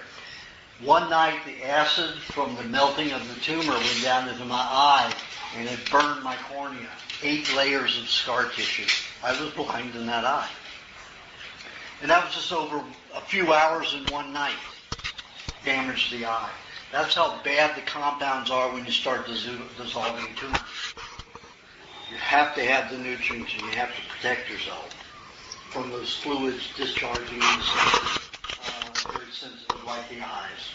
So I went to the optometrist and I said, what do you think? And she said, you've got 8 layers of scar tissue there minimum, and you'll have to have a cornea transplant. That's the only way you'll ever be able to see out of that eye. So 7 years later, I went to have my driver's test done again, and I had to do the vision test, and I was actually able to read the chart with that left eye. So I went back to they said, you still have to wear glasses, for driving, for this eye. And I said, well, wait a minute, I just read it. He said, but you just could have a good day. You may have glaucoma. I don't know what your problem is. So I had to go to back to the optometrist, and she said, you only have 1 layer of scar tissue left. Pretty cool. She never thought it could happen. I'd have to get a cornea transplant. Put the egg white on it, that would help? Egg white and butter. You put the egg white on in the morning and the butter at night. You healed my eye when I put pure oregano oil in it by mistake, thinking it was water. Yeah. And I couldn't see for days. It was like out to here. It was just dripping, and I thought I was going blind. And egg white did it. Yep. You said it'll take about a week. A week later, it was perfect.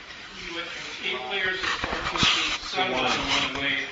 It's one a year. And with that, you could see the chart. Yeah. So what you're saying for me is Egg white in the morning, butter at night. a little dropper full, like a little... No, what I suggest you do is you take the egg white.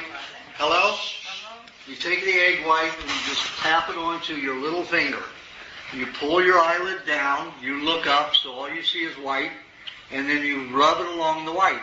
And then you hold both open and you roll it around like you're a circus master and get it all over the eye. Some people don't like to do both eyes open at once, so they'll pull this down, roll it around, and then this up, and then roll it around, and that gets the egg white all over the eye. Then at night you do the same thing with the butter. You have to put just a dab of butter in your palm until it melts. Then you put it in. But make sure you're already in bed because you're going to have a fog over your eyes for about 10, 20 minutes. That's why I say you do the butter at night, and that's just the most healing anyway at night.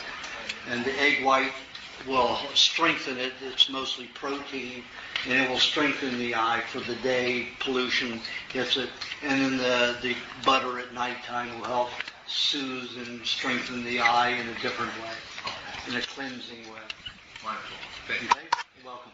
Would that help somebody that had like a retina operation? Would that help strengthen the eye also? No, because it would if they did it long enough and every day, because the retina is very deep. I mean, they operated and they hooked it up again. Yeah, I know. But see, that's very deep. Deep, okay. We were just talking about mainly the cornea and the iris and the sclera. It helps, yes. Yes, it would. Wellness was a problem with that. Absolutely. Even automatic lenses aren't fast enough. It's a lot of stars. I have a question about the bath in the evening. When I take a bath in the evening, I wake up with a very dry mouth, and I'm like dehydrated in the morning. Okay, you're supposed to, when you ever take the baths, you drink a cup of milk or a sport drink before you get in, 2 cups while you're in there if you're in 90 minutes, and then a cup when you get out. So it should be a quart. If you're doing a 90-minute bath, you need a quart within 5 hours of that space, where, an hour and a half of it or 90 minutes of it is in the bath. You need to replace those fluids. You will have lost 3 cups of fluid in a 90-minute bath. And then you have an extra 1 cup when you get out of the bath because you're going to perspire during the night. You're going to continue to perspire another cup. Does it matter what time of day or night you do the bath and the whole thing? Doesn't matter. That's in addition to that pineapple, coconut cream stuff that you just take right when you start. If you're doing the baths regularly, you can have that. That was just when you were having it 2 days a week. The pineapple mixture had to coincide close to the bath. But if you're doing the baths every day, the pineapple every other day is fine. Pineapple in the juice, in the mix? There's a pineapple mixture you're supposed to take to help melt the lymphatic congestion. It's in the book, under baths, and lymphatic congestion. Yes, Lucky. Did you have your hand up? Okay. Could I ask one more question? When I came to talk to you, I mentioned I got a stroke and that I ate lots of chocolate. And you mentioned that it's not good for people who had strokes. And I wonder if you'd talk more about that because you've gone. The only people who had strokes on this diet were the people who continued to eat chocolate. The raw chocolate? No, not raw chocolate. They cheat and eat the bad chocolate. The raw chocolate wouldn't cause that problem. But you have to understand that in the cooked chocolate, the processed chocolate, you've got hydrogenated vegetable oils. It's not butter, and it's not cream like it used to be. You've got plastic fats. And then you've got a stimulant. You've got theobromine and caffeine in there. Some of it has caffeine. And that stimulates the flow in the brain, in the nerves. And you got to get a block with the plastic. Well, I had to bleed it. Oh, bleeding. So you ruptured. So I should be. You're so fat division, I can see that. Tissues are very thin inside. But you can have the raw chocolate. You can make the raw chocolate and eat that. That's fine. You may not sleep as well because it still causes a stimulation. Oh, she's not here? I can only have it once a month. I'm going to have it. Chocolate. The raw chocolate. My raw recipe. Do you have a question? I do. It pertains to the lymphatic system. As I understand it, I'm reading, not from using a microscope or anything like that. The cardiovascular system, of course, has the heart pumping away. The lymphatic system has no such central pump. Nope, it's very slow. The little flap valves in the lymphatic tubes. And so the theory goes that especially the trampolines, the rebounders, the chairs that are suspended by springs that allow you to do up and down are good to help stimulate the flow of the lymph system because it helps the lymph fluid to move through the lymph tubes more readily. Great idea if it's moving. If it's jammed and clogged and hardened, I can sit here with a stick of cold butter and it's not going to move at all. If I just jump all day, it's not going to move. Right. So if the lymphatic system is clogged and jammed, you can jump all day and it's not going to help. Well, right. No, Your lymph system has to be fluid and working properly for that That's just to another be effective. visual. I see that. Plasticizing of the lymphatic fluid. You can jump forever. It's not going to help. You have to melt it in the bath, then do your exercise as you want. That's my question. Okay, do you have a question?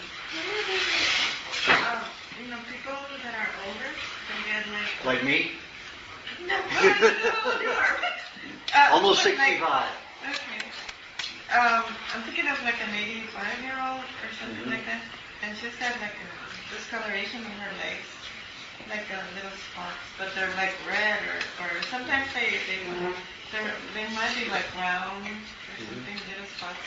That doesn't look right. I mean, it's like that. Well, usually it's dead cells. The darker cells are cells from a liver, pancreas, spleen, or gallbladder, or kidney. They're dead cells that the body put into the skin. Mostly your elder people, your octogenarians, they may have 25% of the cells in your body alive. If you're walking around like this, you might have 23% off. If you've got 23% carrying 100% of weight, that's a serious problem. So you can't afford to get rid of a lot of dead cells, so you just build them as bricks in the wall. But Every time your body does that and cells die as you get older and you're not eating raw meats, anything to regenerate cells for more cellular division to keep up with that loss, you just get weaker and harder to function. So those will build into the body. Let's say the body can't reproduce any more cells at all in the skin. Any cells it can borrow from the liver if they're dead cells, rather than throwing them out of the body in the bowels or dissolve it in the lymphatic system, throw it out the skin, it'll build it into the skin. It release its bricks in the wall. Otherwise, they'd have ulcerations. They have psoriasis, eczema, something like that. Invite them over for a steak tartare party. There you go. And with a lube formula. There you go. Finish off with egg. That'll work. You won't digest that very well, but space those out and you'll do with an elderly person. Do you have a question, Dave? Maybe just a general question on psychological health. Sort of, are there other aspects to it besides diet that you... Just remember, anybody who has depression, that is a matter of low bacteria in the colon. The E. coli is the main bacteria that breaks down to the fats and the proteins to the finite molecule that feeds the brain and the nervous system. If you have depression, it is always a low bacteria level. Your brain's not getting fed. That's why you can eat high meat and high eggs and be giggling in a few minutes, 10, 20 minutes, because the bacteria has already broken down into those finite molecules. So you eat it and it goes right into the nervous system. That's why the high meat works. That's why high eggs work. If you're in anxiety, that's a matter of exercising. You've got physiological hormones for physical activity, and you don't spend them, your body's going to make you spend them in anxiety. And it's either force yourself to exercise or be an asshole and make your relationships awful and everything else bad in your life because you're irritable. So you're saying I can buy my boss a membership in a gym? Gym, absolutely. If he's irritable, absolutely. And if you don't have the energy, let's say you're chronically fatigued, like the one person said, chronically fatigued, sing. 20 minutes of singing is an hour on a treadmill. Just think, when you have to control the air, the volume, the tone, everything coming out of here, it is the most strenuous exercise a human can do. Look at your opera singers.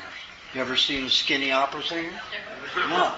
It takes a huge amount of energy to do what they do. So sing. If you sing badly, pass out earplugs. Or find a closet or something. Finish with a rousing chorus. Yes, right. I sweat very little. Is this a problem or not? Yes, it is. You take hot baths. Okay. So that's what I should do? Yeah. Get up to hot tub. Now, you can get an Ofuro hot tub. Ofuro. It's a Japanese hot tub. And it is oval, like this. It's about that big. Two people get in, face each other. In Canada, I have a lot of patients who have it. It takes up about 5 square feet of a room, of a corner of a room. So it is inside, so you don't have to worry about the water getting too cold and the heating of it. When it's outside, it's a tremendous expense. It used to cost me $250 a month if I used the hot tub, just turned it on before I used it. If I kept my hot tub on 24 hours a day, it cost me $375 a month for that hot tub. But this, you have the Ofuru tub here, and you have the pump, the filter, sand filter, and your heater over here in this pocket here. So it's all hidden. And it's a nice wood tub. Very nice looking. And if you go to cedartubs.com, that hot tub, which used to cost $6,000, is now $1,850. Do not buy your heater and filter or anything else from the same company, because that is sky high. You go on and say, I need a small water heater. And then you go into the sites that have all these different prices, and you can get a good one that'll heat that very nicely for about $300. Then you get a Hayward sand filter that belongs in a small pool or an outdoor hot tub, and that's $120. Then you get a small pump that's about a quarter of a horsepower. That's all it takes. And you just have a plumber come and put them together.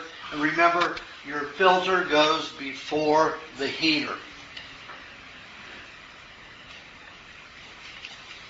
If you have a lot of dead cells running through that heater, you're going to start plaquing that heater, and it's not going to work. So it has to run through the filter first before it goes through the heater and back into the hot tub as it circulates.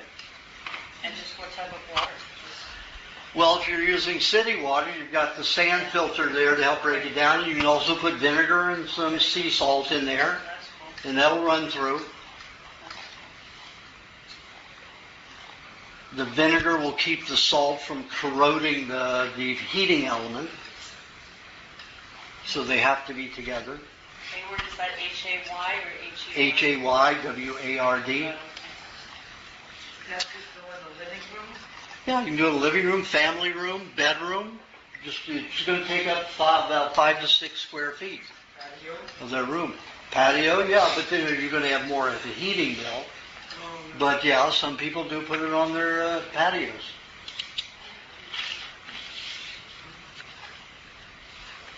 Okay, we've covered everyone. No, we haven't. Oh no, Allison, I'm so sorry. You moved? What about me? You've already. No, they were in the supplements to your topic. No, I asked you a question and you gave me an answer. How many people? Yeah, see? Yeah. Okay. I said, Louis, do you have a question? You never said that. You have too much aluminum in your brain. Yes, go ahead, Alice. A couple of questions. To rebuild my glands a little faster, like I started eating some 100% grass-fed beef liver, and I felt so good. I felt so great. And I had it with some of the raw mustard. And you mentioned heart. Do you think like kidney would be good or not? Well, kidney has a lot of ammonia in it, so you have to be careful of that. It can make you dizzy. It can make you nauseous. It depends on how your body handles ammonia. The way the kidney works is the kidney is responsible for getting excess fluid out of your bloodstream. It does it by manufacturing ammonia. The ammonia prevents the red blood cells from entering the kidney. And that's the only thing the kidney prevents is red blood cells and a lot of white blood cells from entering the kidney. And the ammonia does that. That's why it manufactures the ammonia. So the ammonia is a repellent to the red and white blood cells. Otherwise you'd be anemic every time you peed. So when you eat that ammonia, you can stop the exchange of the oxygen if the ammonia gets into your blood. So most people can handle it, but some people can't. So if you eat kidney or shark that's old or stingray that's old that's very high in ammonia, and you get dizzy and you get nauseous and you start feeling like you're going to pass out, you're not handling ammonia, so don't eat kidney. And don't eat old shark and don't eat old So stingray. maybe just like stick to liver and like heart? Yeah, liver and heart's good. Liver and heart? Yeah, liver and heart's good. Like heart, can I have that with raw mustard, or is that better to have it with milk? Or No, it's okay. It all depends on what you want. Okay. Is this if I have heart very frequently, I'm horny all the time. It's a hell of a Viagra, too. You don't mix them together, the liver and the heart. Pardon? You don't combine the liver and the heart. Oh, if I did that, I would never sleep. I only sleep 3.5, 4 hours a day now. If I have those, I sleep an hour and a half a day. If somebody with low energy, would that help them if they had a combination of the... Yeah, it definitely would help, the milk yeah. and the honey or super... If you're chronically fatigued, that would help, as long as the body can afford to have energy. Liver and heart together. So the ammonia foods would always have that retarding effect on the energy transfers. It might. Some people can handle that. They can utilize the ammonia in a different way, like to make viruses, solvents to dissolve toxicity. And it doesn't get into the blood. Got it. If the lymphatic system uses the ammonia, fine. Right. If it gets into the blood, you've got an oxygen barrier problem. Right. And you could be already in such a condition that becomes a tipping point. And then you're on the ground. And if you ever feel that way, don't take a chance. You get right down on your knees. You feel like that, you get down on your knees immediately. And just go like this. And wait till it's over. Okay? Don't take a chance on splitting your head open. Who was it? John Travolta's son. Passed out, killed himself by hitting the bathtub or sink or whatever it was, and killed himself just on a fall from a dizzy spell. Whole Foods gets this beef liver in, and apparently sometimes it comes in frozen, sometimes it's I do not trust Whole Foods. Anything other than their grass-fed beef. Oh yeah, the grass-fed beef now. That's the only thing I trust there. And the only 100%, according to their own data that's in the little pamphlet, is the step 5 plus. It says step 5 plus, which I haven't seen yet. That would be something that was 100% grass-fed, period. Right. Step 4 is 75% grass-fed, and they don't tell you what else and when else. Yeah. I would go to Maryland and go to our club and get the heart and liver, from the bison, the North Star, or from Eli King or one of the Amish farmers, where we get our supplies. And what about in terms of high meat? If I want to swallow it with milk, can I do that? Is that all right? It's okay. Yeah. It won't work as quickly. You won't get high in 10, 20 minutes. It may take an hour. Okay. But if I can just do it without any liquid, it's better. That's what you're saying. To have a high meat. Yeah, it will work faster, definitely. But I can't do it with milk because it's high milk. Yeah. Well, what I usually do is I eat it and then rinse my mouth with milk, and I will swallow that milk because I get all that bacteria in that milk. So when that milk gets into the system, it delivers it. But it's only an ounce of milk. After eating high And that's meat, okay. you rinse your mouth with milk? Yeah. After I eat the high meat. You rinse it, but you swallow it. Yeah. Yeah, that's to get all that stinky stuff so I'm not, because I speak to a lot of people, so, I've got bad breath already because I had that vagotomy. I had the vagotomy. So I will always have bad breath because I have no vagus nerves to the stomach. So the acids back up. I start my stomach digestion here where the acids pour into my food. So that causes a lot of bad breath, and I can't get around it. Ever since that surgery, I will live that for the rest of my life. But if I have high meat on top of it, that can be really nasty. So I'll rinse the mouth, with some milk and swallow it. Sort of yellow milk. And seemingly in a few hours it started to separate. Then over a couple of days, put it in quart jars. It just got very, very activated. And I continue to eat it, but there's a point where there's too much alcohol. Sometimes you need to reblend it. Not just shake it, you need to reblend it. I generally blend it with honey, but it still seems, in the evening, to lower my body temperature. Well, it has a lot of high alcohol in it, so you have to be careful. Now, I've never had that problem with all the milk that I get my milk cold, and I don't take it home right away, and I let it get warm. My milk gets foul by the end of the week, and I don't mind that because it's pre-digesting, especially the fats are pre-digesting. And then when the fats break down quickly, the proteins will follow quickly. Since I don't have the hydrochloric acid, I like to utilize that. It means more stinky breath, yes, but I've never had milk from Maryland separate. So you must have had it out of the fridge a long time before you got it into a fridge. So if you have the liver, like you said, liver milk, and you know you make that combination, that drink, that super drink with the liver and the honey and the milk, and you get energized, that's a positive thing. Yeah. Yeah, positive thing. So I can add a little heart to it to even add more energy to it. Yeah, just if you just add it too often, you might find yourself getting erections any time of the day, all the time. So.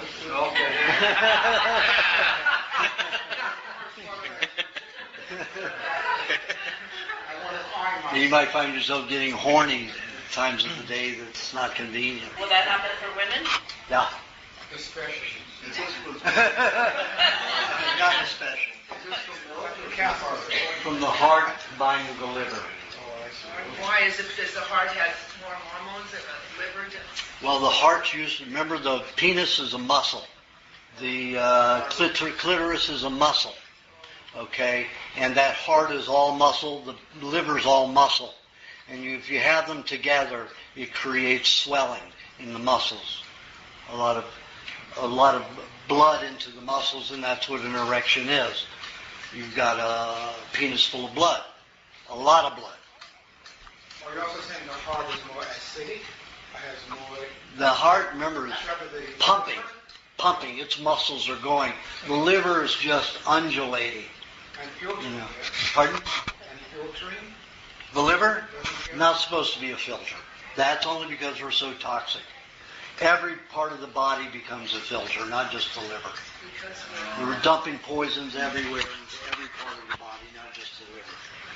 There's just a lot of alternative therapists and other doctors like to punch the liver up.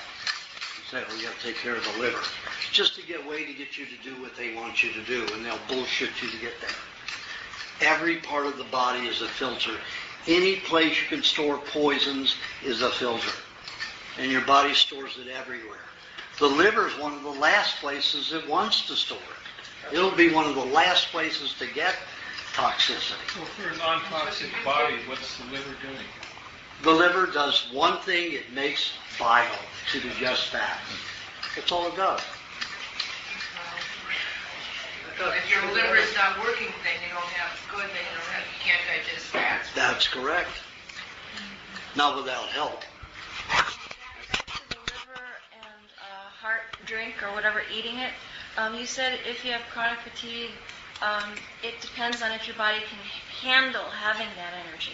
Is that right? Yeah, if you like when you first came to me, every tissue inside your body was thin. You could have torn, you could have internal bleeding, you could have an aneurysm, in your brain, in your heart. Any tissue could have torn. If you pumped your energy level up, raised your blood pressure, and tore. Even in your intestines it could have happened. So now you're much more stable. Everywhere, all of your tissues are stable. And I can tell that by the tissue around your eyes especially. So you can exercise now if you like. Have the liver and the heart and milk and honey mixture if you like. Okay? All right, folks. I don't recall being... I do. Specifically. You say you have to be, and I've never heard that. Other people did. It had to pertain to the wrinkles, and I think he No, that was... After that, I asked him, do you have a question, Louis? Because I went from her to you and then back there. Well, if that's true, what was my question? I do not remember. It would take me probably 2 or 3 minutes to think about it. Play back your tape and see.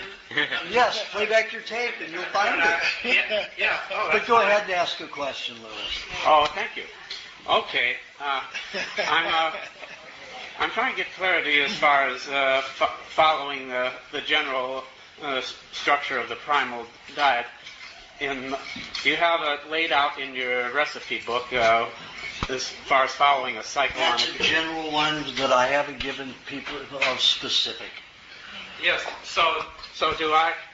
For instance, if I sip milk a lot each day, do I still do the milkshake? Or not necessary. Okay. But if you the milkshake is most people do not form good mucus, so they need milkshake to form the mucus. Almost everybody who's starting off on the diet. He's been on the diet a long time. You can just sip the milk. If you go through a period of where you get dry throat, your nose gets too dry and you start putting out hard boogers, you need a milkshake.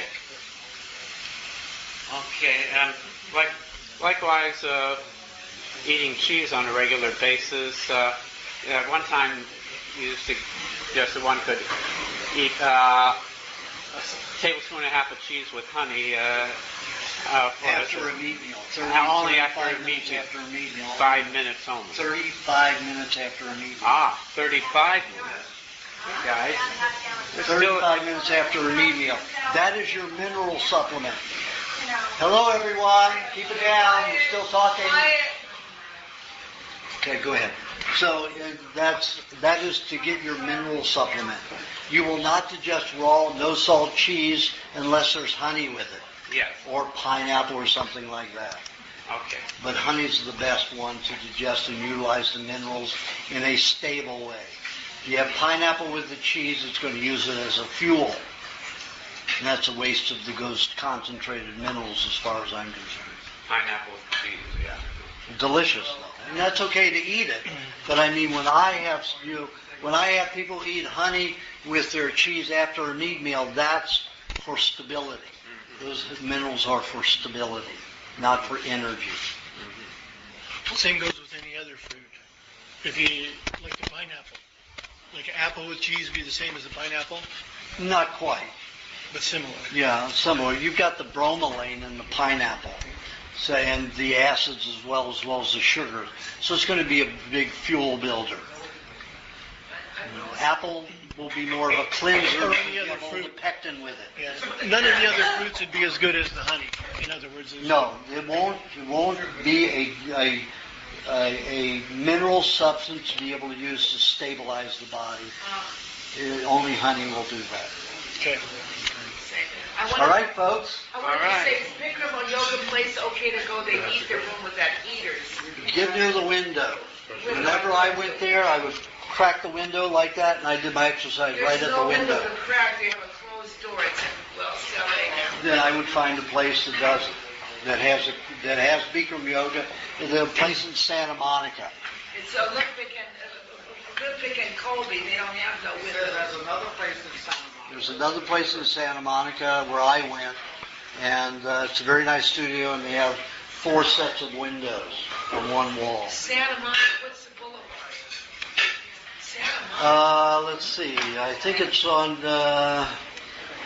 You got Broadway, Santa Monica, Broadway, is it? There's There are 3 studios on Santa Monica. 3 of them Santa Monica. We talked about this.